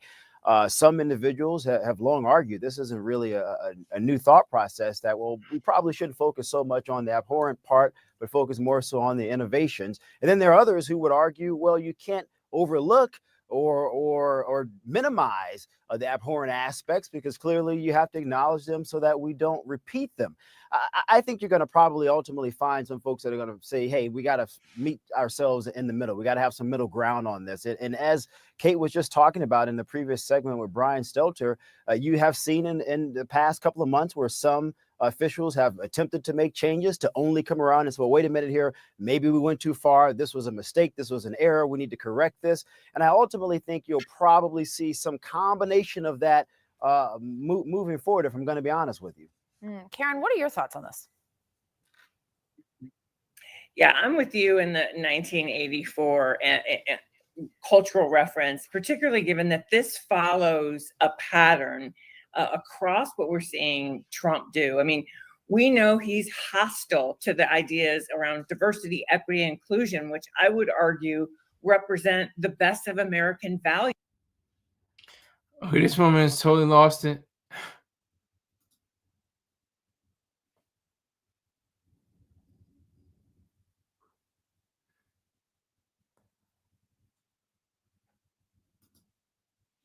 She's totally lost it. DEI is one of the worst things that ever happened. What I don't like is the fact that Trump equates woke with black people. Woke was ripped away from black people. It started off as a great way of saying, you know, are you aware? Do you know your surroundings? Do you know where you're going? Do you know, because there's somebody down the road, you know, there's a lynch mob coming up soon, so you got to stay woke. You got to stay awake. That's what woke originally was. Then it devolved, like most things do. It came into a point where in politics saying that, you know, people are trying to find out which ways to politically correct people and to make people, you know, feel bad about themselves. You shouldn't feel bad about yourself about slavery. And the fact that there should be no reparations. I said it. There should be no reparations because there's no living slaves. There's only the descendants, maybe the descendants. If the slaves were alive at the time, which there are none, then you could have the argument for reparations. But nobody's alive. Not all Jewish people are receiving, you know, benefits from the Holocaust.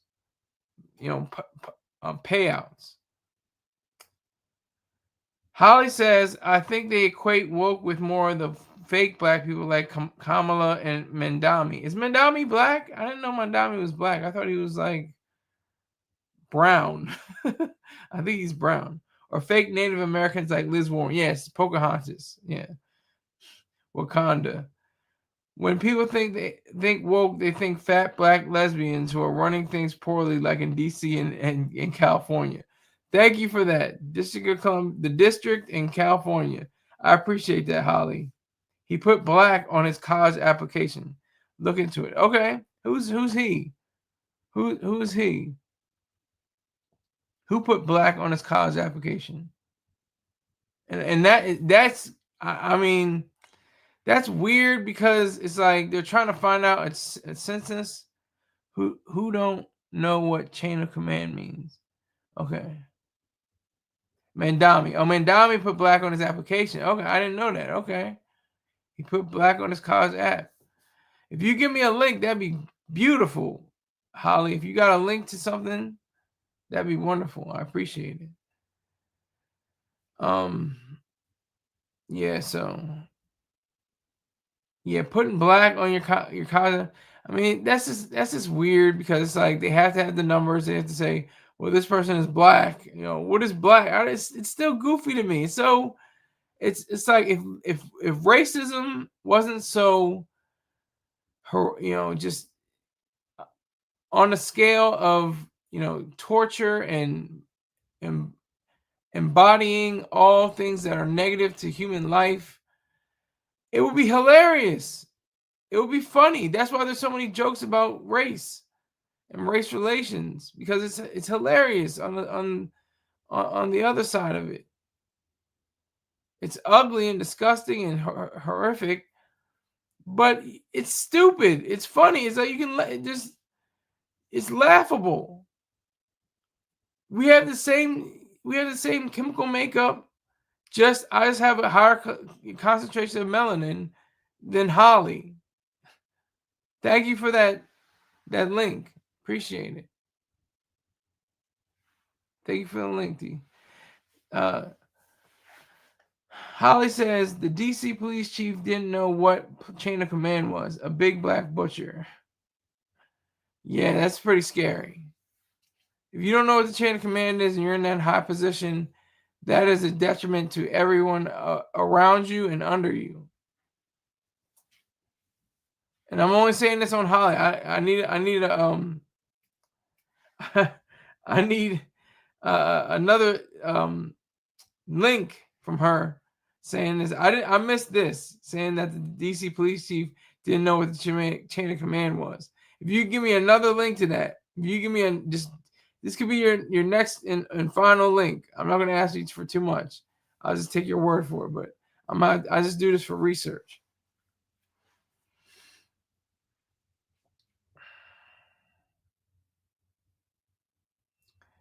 But yeah, so I'm gonna go back to the video. She's talking about DEI. She said DEI is one of the worst ideas ever created. I keep on saying the H word. I gotta get a new word, and terrible and horrific.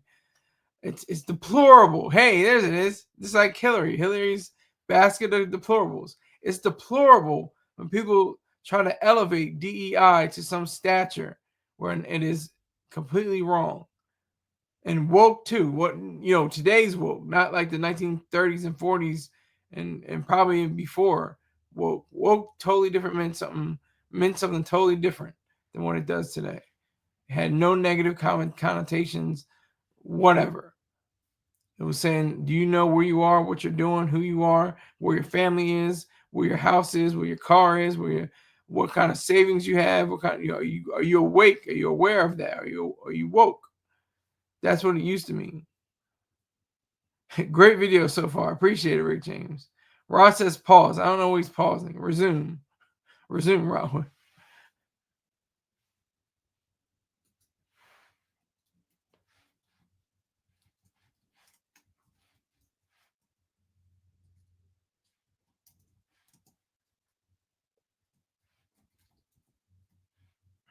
Oh, she's got the data. Holly with the data. Police Chief Rip Mind. Okay, I gotta look up after the show. I'm looking up all the links. Thank you so much, Holly. Respect. Salute. But I'm gonna put on the video again. Let's go.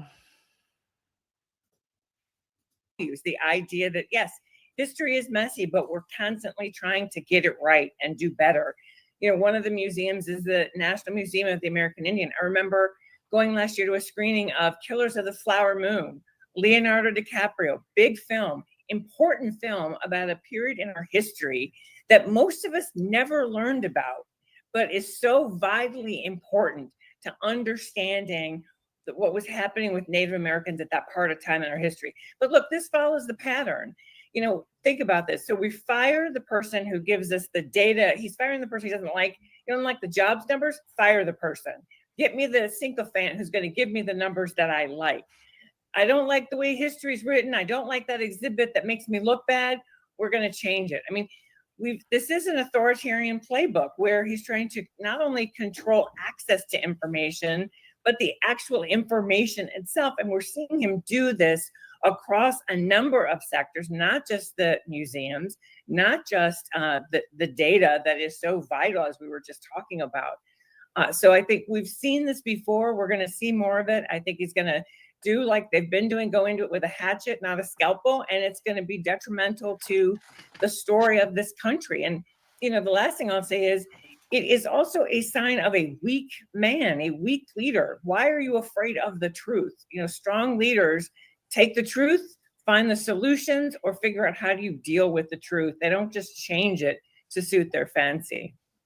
Sure, Michael, Karen uses the word authoritarian, that he's going in, making this argument that he's just changing anything he doesn't want. There is the case that we really haven't seen, at least in recent memory, presidents going into museums and trying to change history. What do you say to that framing of it?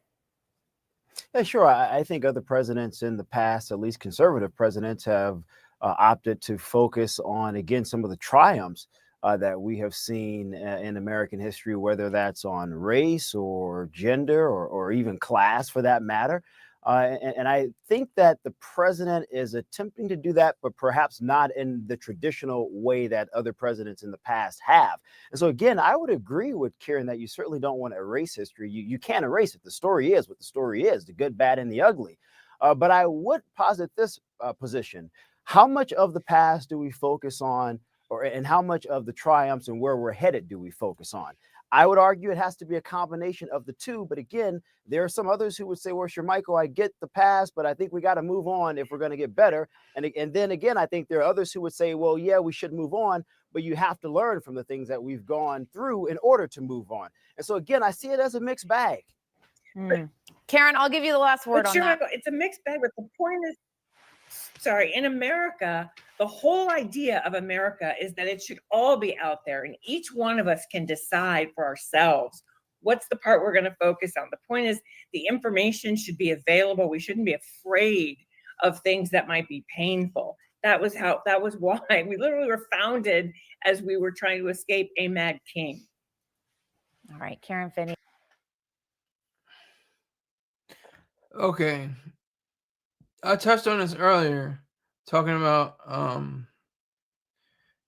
thinking about the how we were getting away from kings. That's where our home focus should have been. Our whole focus should have been on whether we could get rid of the kings instead of being under a system that was brutal and mean and nasty. I'm trying to remember who. There was a philosopher or something like that. It might have been. I don't want to say the name because I'll get it wrong. But it said that life is brutal, short, and nasty. That was slavery. Some people live long ages to their 80s and 90s, but mostly people probably died in their 40s and 50s due to malnutrition, being overworked, being overstressed, like extremely. Not just like, oh, my feet are killing me. I had a long day at work. My boss is giving me all these different assignments to do, and I was just like, no, this is like serious and incomprehensible almost to a sense to what we have today. That's why I think people say get over it. That's why you had that one person on the panel, the video I said before. He said get over it twice. There's no getting over it. There's only covering it. There's only not and uncovering it. Covering it in the sense of like a story, and uncovering all the truths that lie beneath it. That's the reality of it. We have to treat slavery as anything. Like the only thing that I can always, count on as, another, something that can be contrasted or compared is the Holocaust. Holocaust happened from to the late 30s to the mid 40s, and that was about it. That was it. The Holocaust itself. I mean, not talking about the persecution of Jewish people or terror people before that time period, just in that brief frame of time, and a recorded 6 million Jews were killed, while millions others were either died of starvation or under complete stress. Like I said before, we've seen it on video, and there's people out there that are Holocaust deniers. How can you deny the Holocaust? That's how serious and weird and funny and hilarious it is. Like, oh yeah, I'm a Holocaust denier. It didn't happen. You could almost say that for slavery. There was no video footage of slavery up until really now, until the last century, the 20th century. You have to watch a movie called The Cotton Picking Truth. The Cotton Picking Truth outlines the idea that there were slaves up into the 1970s. They have since died. Most of them have since died afterwards. And they could have gotten reparations. I would have granted reparations for their involvement in the slave narrative. But that's where it stops. It stops for me with that. I don't think there should be any reparations for slavery for anyone. FBA, no one. Should be no slaves. I don't know what you're talking about, Rob. I mean, disco slaves? What are you talking about? Is that a song? I don't know what you're saying.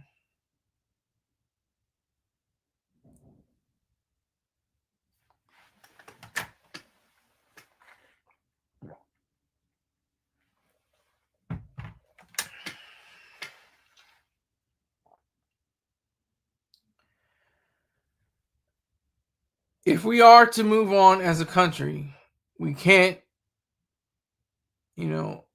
look back and say, oh, it doesn't matter. I don't mean move on, moving away. I mean just marching on, just continuing on, and as Americans, not getting over it, not getting over slavery, not getting over the Holocaust, not getting over the ugly side of history. Because like that commenter said, he said the good, the bad, and the ugly, just like the name of the film. But that's what happens with history. It's like a lot of good things, a lot of bad things, and sometimes even more ugly things have happened in the past. But we're working on it. It seems like we're trying to go in a direction that's either pulling us to one side, of freedom and stretching and trying to be in liberty, and the other side is trying to find us in ill repute and ugly kind of situations. That's what it means to me. That's what, as I understand it. That's what I understand it as. Let me see if we can get another video. President Trump is now ordering a review of the Smithsonian museums, accusing the institutions of focusing too much on, quote, how bad slavery was. He made that comment in a social media post yesterday. The president says he will subject the museums to the exact same process his administration has conducted at universities, which have faced federal funding cuts over DEI and anti-Semitism concerns. Trump's comments come 1 week after his administration told the museums they would be required to adjust any content the White House finds problematic in, quote, tone, historical framing, and alignment with American ideals ahead of the country's 250th anniversary next year. Earlier this year, NBC News found at least 32 artifacts once on display at the National Museum of African American History and Culture had been removed, including a book belonging to Harriet Tubman. White House officials said yesterday the president plans to extend his review of museums beyond the Washington-based institution, saying he will hold the Smithsonian accountable and, quote, then go from there. Where to begin, Reverend Sharpton? This is a whitewashing of history through the eyes of one man and one movement, telling a new story of our history as a country. And what is so blatantly offensive about it is the inferences there was some good side to slavery. I mean, people were dehumanized, names taken, families broken up, made to labor with no wages. About 13 years ago, a reporter found my family roots, found out that my great-grandfather was a slave in Edgefield, South Carolina, owned by Alexander Sharpton.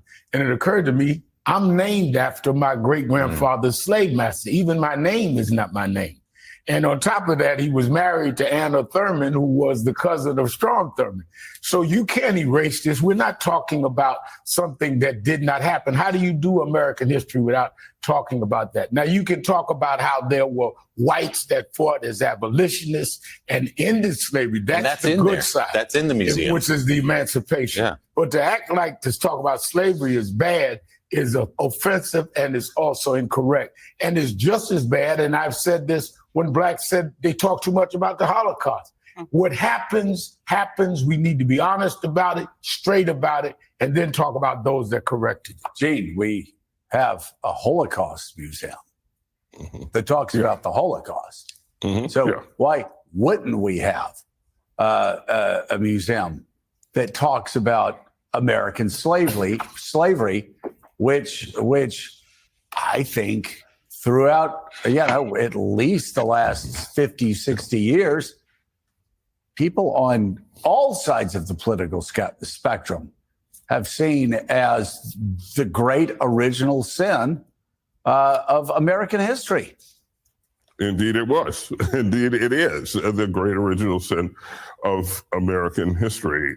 Like Reverend Sharpton, I have a great-great-grandfather who was named, had to take the name of his owner in Charleston, South Carolina. So he became named Henry Fordham, which is the name, a name that came down in my family. Look, I mean, can we cut to the chase? Can we say this really looks like just naked, out and out racism? I mean, how do you take the side that there is that slavery is somehow up for debate, that there was a good side of it, or that we shouldn't just talk about the bad side of it? That is so outrageous, so ahistorical, and so totally offensive, and should be offensive, I think, to every American, because it also minimizes the story of how this nation abolished slavery, eventually took the Civil War, but we did get past that, and we expanded the meaning of all men are created equal. And the story of this country has been a continual expansion of that. That's something we should be proud of, but we should not hide the reason for the Civil War. But Elizabeth, we've never seen a president, to my knowledge, try to do this to our cultural institutions like museums. So what's going on? Well, yeah, that's a good question. I just wanted to say this, it is so stunning how the president is now, he is going places no president has ever gone with these kind of statements. They're so shocking. He's going beyond what he did in the first term with some of his statements about African countries. And he's just willing to say this publicly, that like as if it's perfectly acceptable, which is remarkable. What he's doing is trying to rewrite history in his vision for the 250th anniversary of America coming up, and he wants to be the host of that, and he wants his version of the story told. I've said this before. He can't wipe out this history that we have. It's part of all of us, as we have just talked about. Part of you, part of Al. It's part of everybody. He can't get rid of it. It's in our scholarship. It's in our universities and so many historians. So it just undermines the federal government. It undermines the Smithsonian, and it just makes them less relevant. Yeah, I mean, just to reemphasize something you said, this is not African American history. This is American history. There is no American history without African American history. Well, and look at the slide. We in law school, we always were warned about a slippery slope. Look at the slippery slope here. We start with attacks against affirmative action, and then we go to attacks against, like, equality becomes a bad word. Diversity becomes a bad word, which of course, e pluribus unum, out of many, one. Diversity is etched in marble in Washington, D.C. It is who we are. As Ronald Reagan said in his farewell speech to America when he left the White House, it is diversity that makes us strong. It is a diversity that keeps us young. When we stop being diverse, we will stop being strong. And inclusion. Against inclusion, right? So we go from attacking affirmative action to attacking equality to attacking diversity, e pluribus unum, and now we're talking about exhibits. By the way, it's not just him; it's his supporters on CNN. The permission structure is being sent around to say, oh, we shouldn't talk about how bad slavery was. What? I mean, it sounds like people that are like Holocaust deniers, right? No, we need to talk about it, and we need to talk about it. And Rev and I have talked about this a great deal because the arc of the American story is extraordinary. What has happened in this country? You want to really tell a great story about 250 years? Talk about how a guy raised in abject poverty became a state legislator in Illinois in 1933 and spent the next 30 years dragging a racist, recalcitrant nation. I'm sorry here. I'm looking at the chats. I don't know if he's kidding or he's playing, if he's being real, but Rock With Me is saying reparations for illegal immigrants torn apart from their families, reunite them all on American soil on the American dime.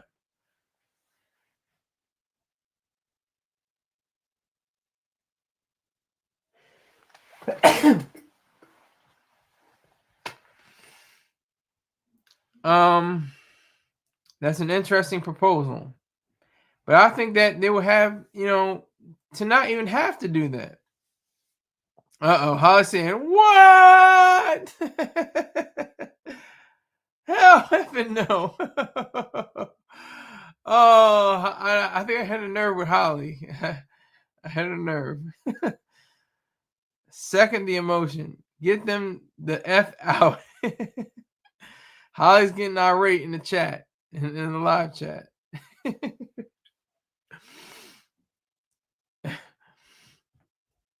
But Rock With Me's got this idea of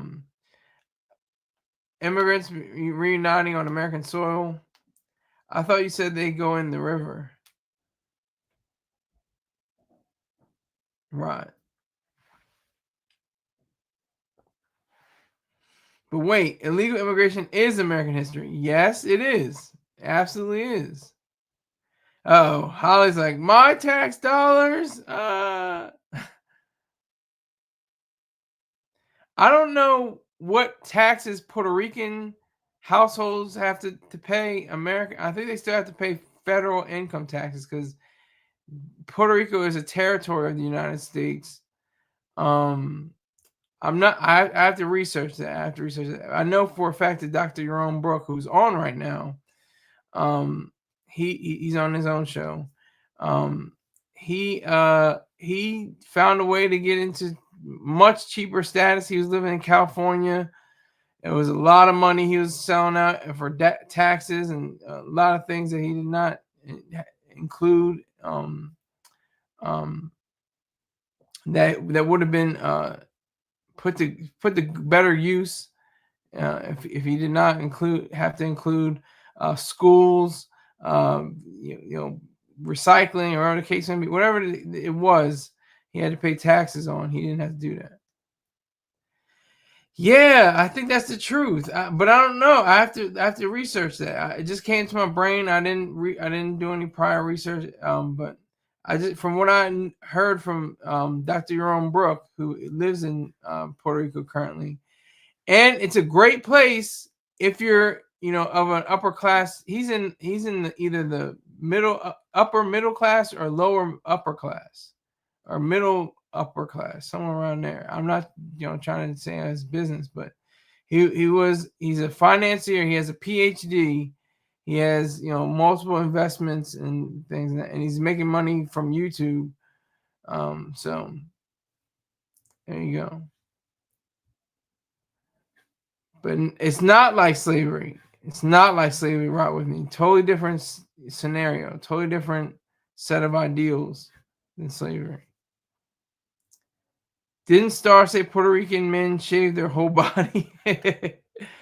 Trying to bring some levity and some humor into the situation. I don't know. I don't remember him saying that.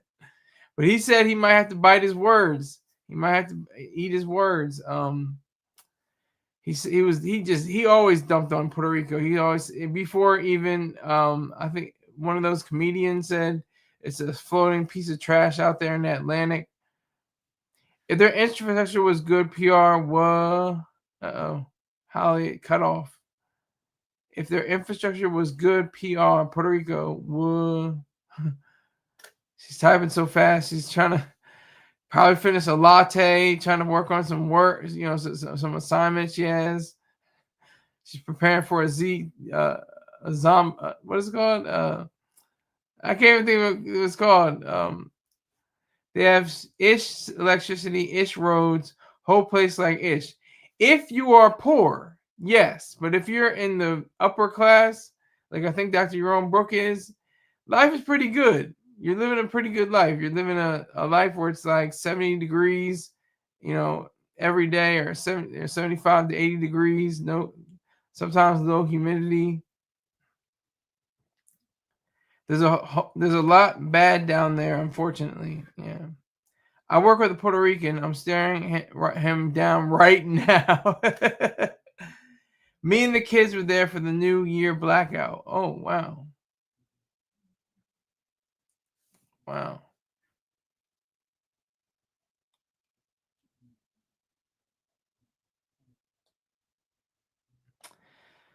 It's very interesting stuff we got going on. We got a lot of issues, you know, that we're contending with.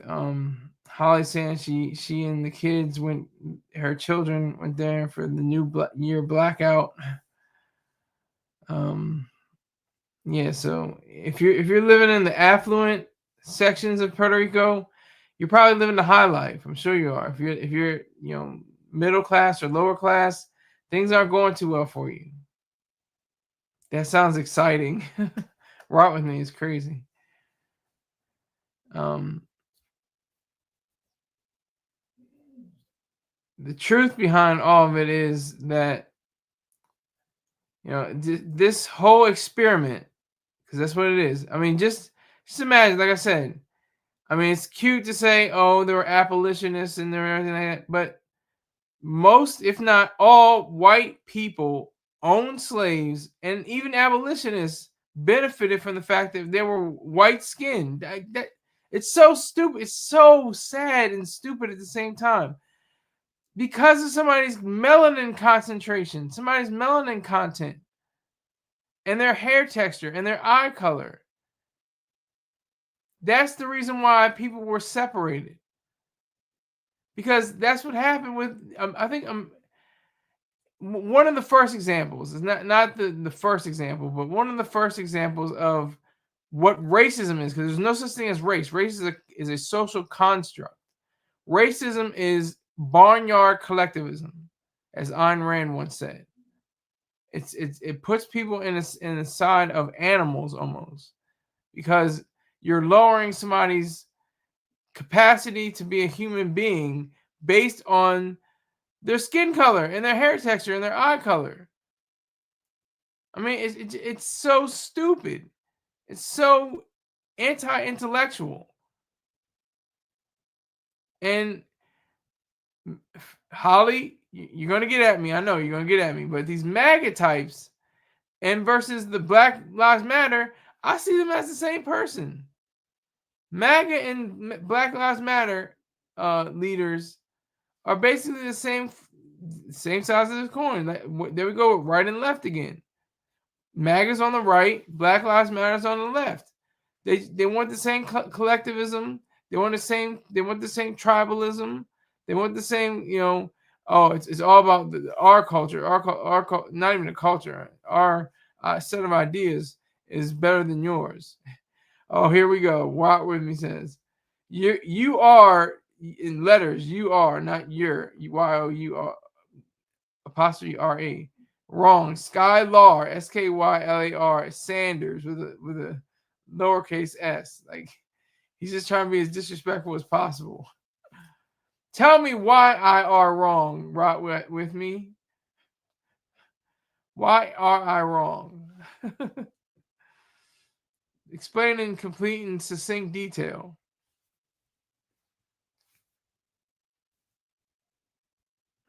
I would love to be corrected.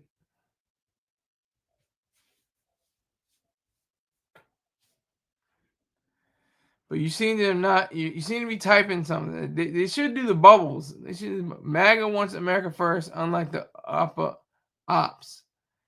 No, MAGA wants to control people. They want to infuriate people. They want to troll people. I should put the troll in. They put the troll in control.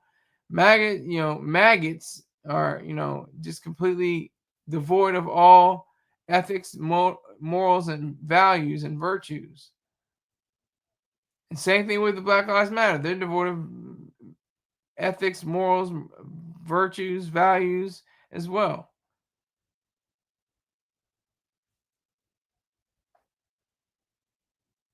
Because it's all about tribalism. It's all about collectivism. There's no individualism here. It's all about, I have to stick to this tribe. I have to wear this red hat. I have to put on a black and white shirt that says Black Lives Matter. I'm with the in crowd. I'm with everybody else. Look at me. I'm gonna start the video again. To emancipating Americans, Black Americans, and how you have Frederick Douglass at the same time, sort of,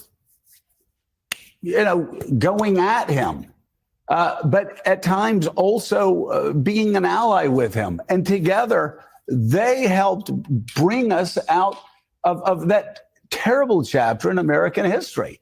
You can talk about, a guy like LBJ, who was opposed in many ways to the 1957 Civil Rights Act, transformed 7 years later to pass the most extraordinary civil rights legislation in 64 and 65.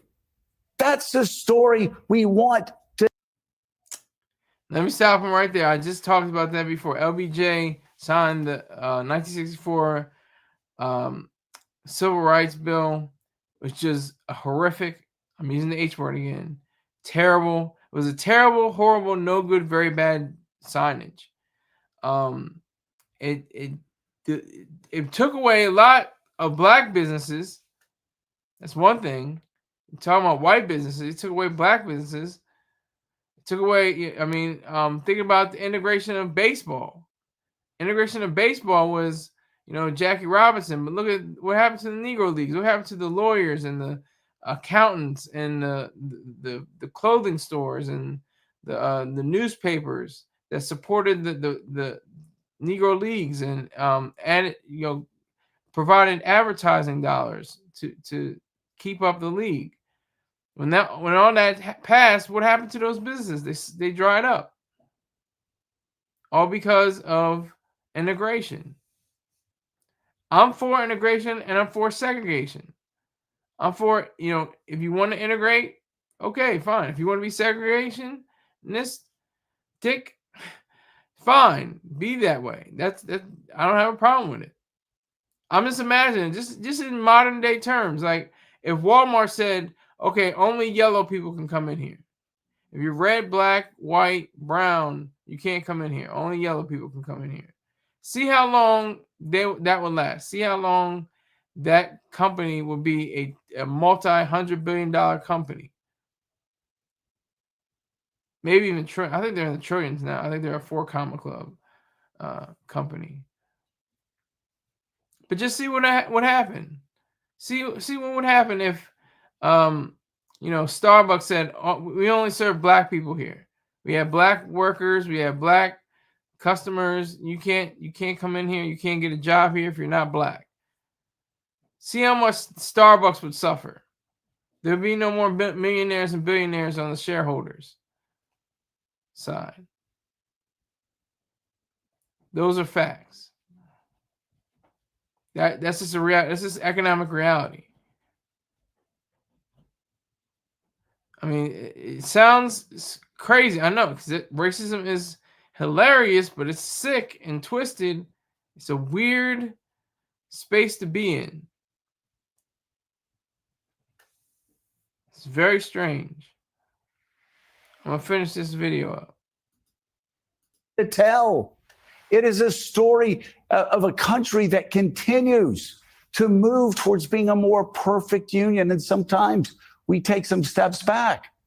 But it's an inspiring story for future generations to tell. We have to tell that story. It inspires future generations that no matter what we're going through, we can do better. We can be better. First off, very well said. Any effort to obscure that story is shameful and, yes, racist. And this is part of a larger effort. I think Elizabeth hit it right in terms of the president looking towards the 250th anniversary next year. That's part of this. But we've seen this now for a few years. Books banned in Florida, efforts to not tell certain parts of the American story. We have seen Confederate monuments being restored throughout the country, including our nation's capital. Confederate generals getting their names back on military bases, although done cutely, too cute by half there. And we have seen also this president push and his administration leaned on the Smithsonian to rewrite their impeachment exhibit. It is a retelling of the American story that is not who we are. And we will not be a better country if we ignore it. You have to learn from your history to grow from it.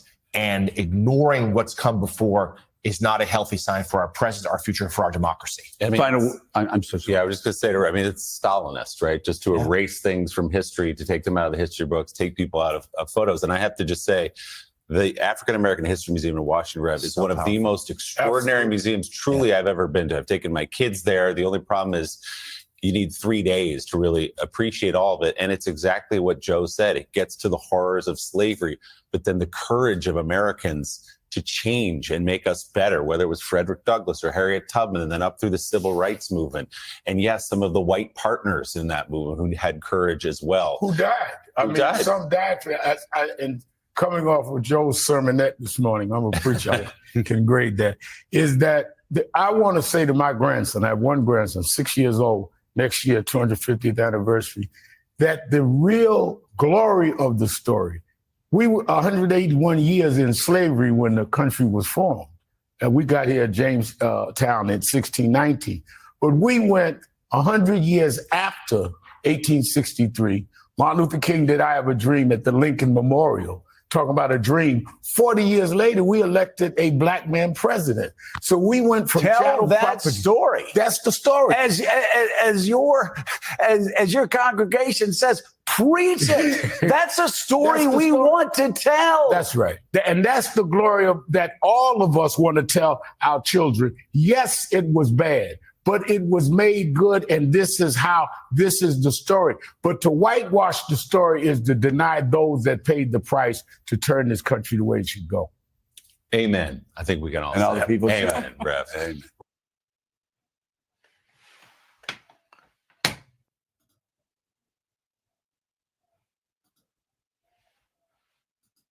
Now, I'm an atheist, and Holly is totally against Reverend Al Sharpton, but I have to respect him. He took a knife for the cause back in the late 80s, I think, mid 80s. He always stands up for any one that's oppressed, and searches for justice in each and every one of his cases.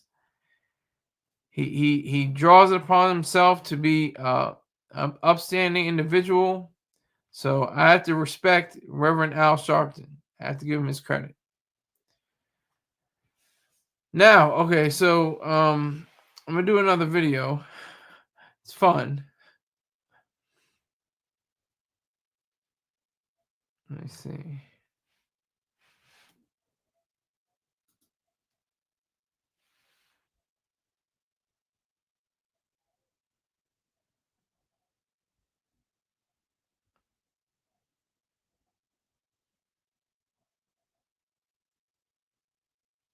I'm looking for something. If I can't find it, I think I'll just wrap it up. Call it a day. We're going on. I think we got 2 hours. Yeah, we're over a little over 2 hours. Ladies and gentlemen, this is Skyler Saunders sees overtime. Yeah, this is super overtime. I'm trying to get those views. Up. Let me do my sponsors. Visit .focus_ on his YouTube channel and subscribe, like and comment. If you enjoy Call of Duty and other first-person shooters, you will not be disappointed. He's always looking for that pink mist.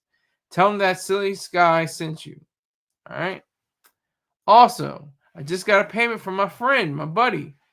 Visit LifeStrongApparel.com for your raw sea moss needs. Also, after making your selections, type in Skyler20, SKYLER20 as a promo to receive 20% off of your purchase. Okay, I said, okay, good. Tell Mr. Pang Silly Sky sent you. That's me. I appreciate that, man. Also, visit Beha Jackson's YouTube page and subscribe to learn more about sardines on the grill, fried chicken, near beer, and female strippers. Tell them Silly Sky sent you in the comments. Appreciate you. Thank you very much. This is how this show is run. The show is run on money. Okay, I'm trying to get that dollar. Holly says, "Damn, I'm glad I caught you today." That focus got good aim. Pause. I just ordered my jar of sea moss the other day. I appreciate that, Holly. Thank you so much. Thank you so much for that. I appreciate it. Respect and salute. Thank you so much for that. Yummies, gummies, and sea moss. What's not to like? Near beer, sardines on the grill, and hookers. Let's get it. I got to get to the strippers. Holly's excited. She's celebrating. She's a spark plug. She really is just so energetic and just honest, and you just got to root for her.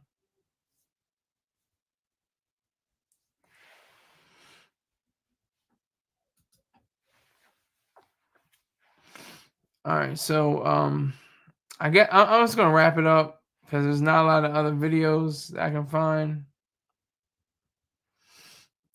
I'm looking for them. Might find another one.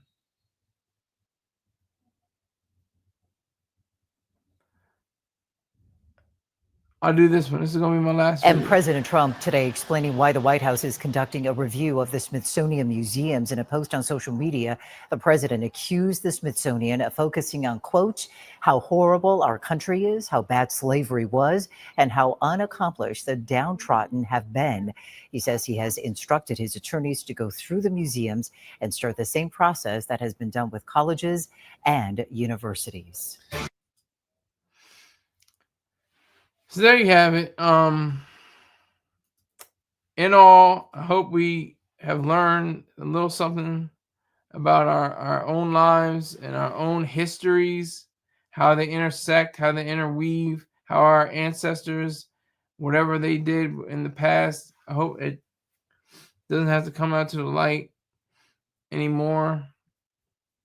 We uncover the things, we show things, we bring it to the light. But then we have to just say, look, this is the past. We will always remember it. We will never forget it. And then we have to leave the room and close the door and turn off the light. Make sure everything is in a temperature-controlled room. I'm saying this metaphorically and literally. You know, make sure it's in a temperature. All the artifacts are in temperature-controlled rooms. Everything is highly prized. Wild show, salute. Don't forget about to look into the objective show Wisbit. I got you, sir. I got you. I got you. We'll look up that. Okay, so thank you all for coming. I appreciate you. Make sure you tell other people about this show. Tell your worst enemy. Tell your neighbor. Tell the person that their dog bit you. Tell everybody about me. I have to make more money off of this, so I appreciate it. It's not just it's about the money. Let's not just let's be clear. It's about the money, but I have to be prepared. I have to have research done. I have to know exactly what I'm talking about to get on here and talk for 2 hours and 17 minutes plus. So thank you very much. I'll see you all sometime in the morning tomorrow. Take care.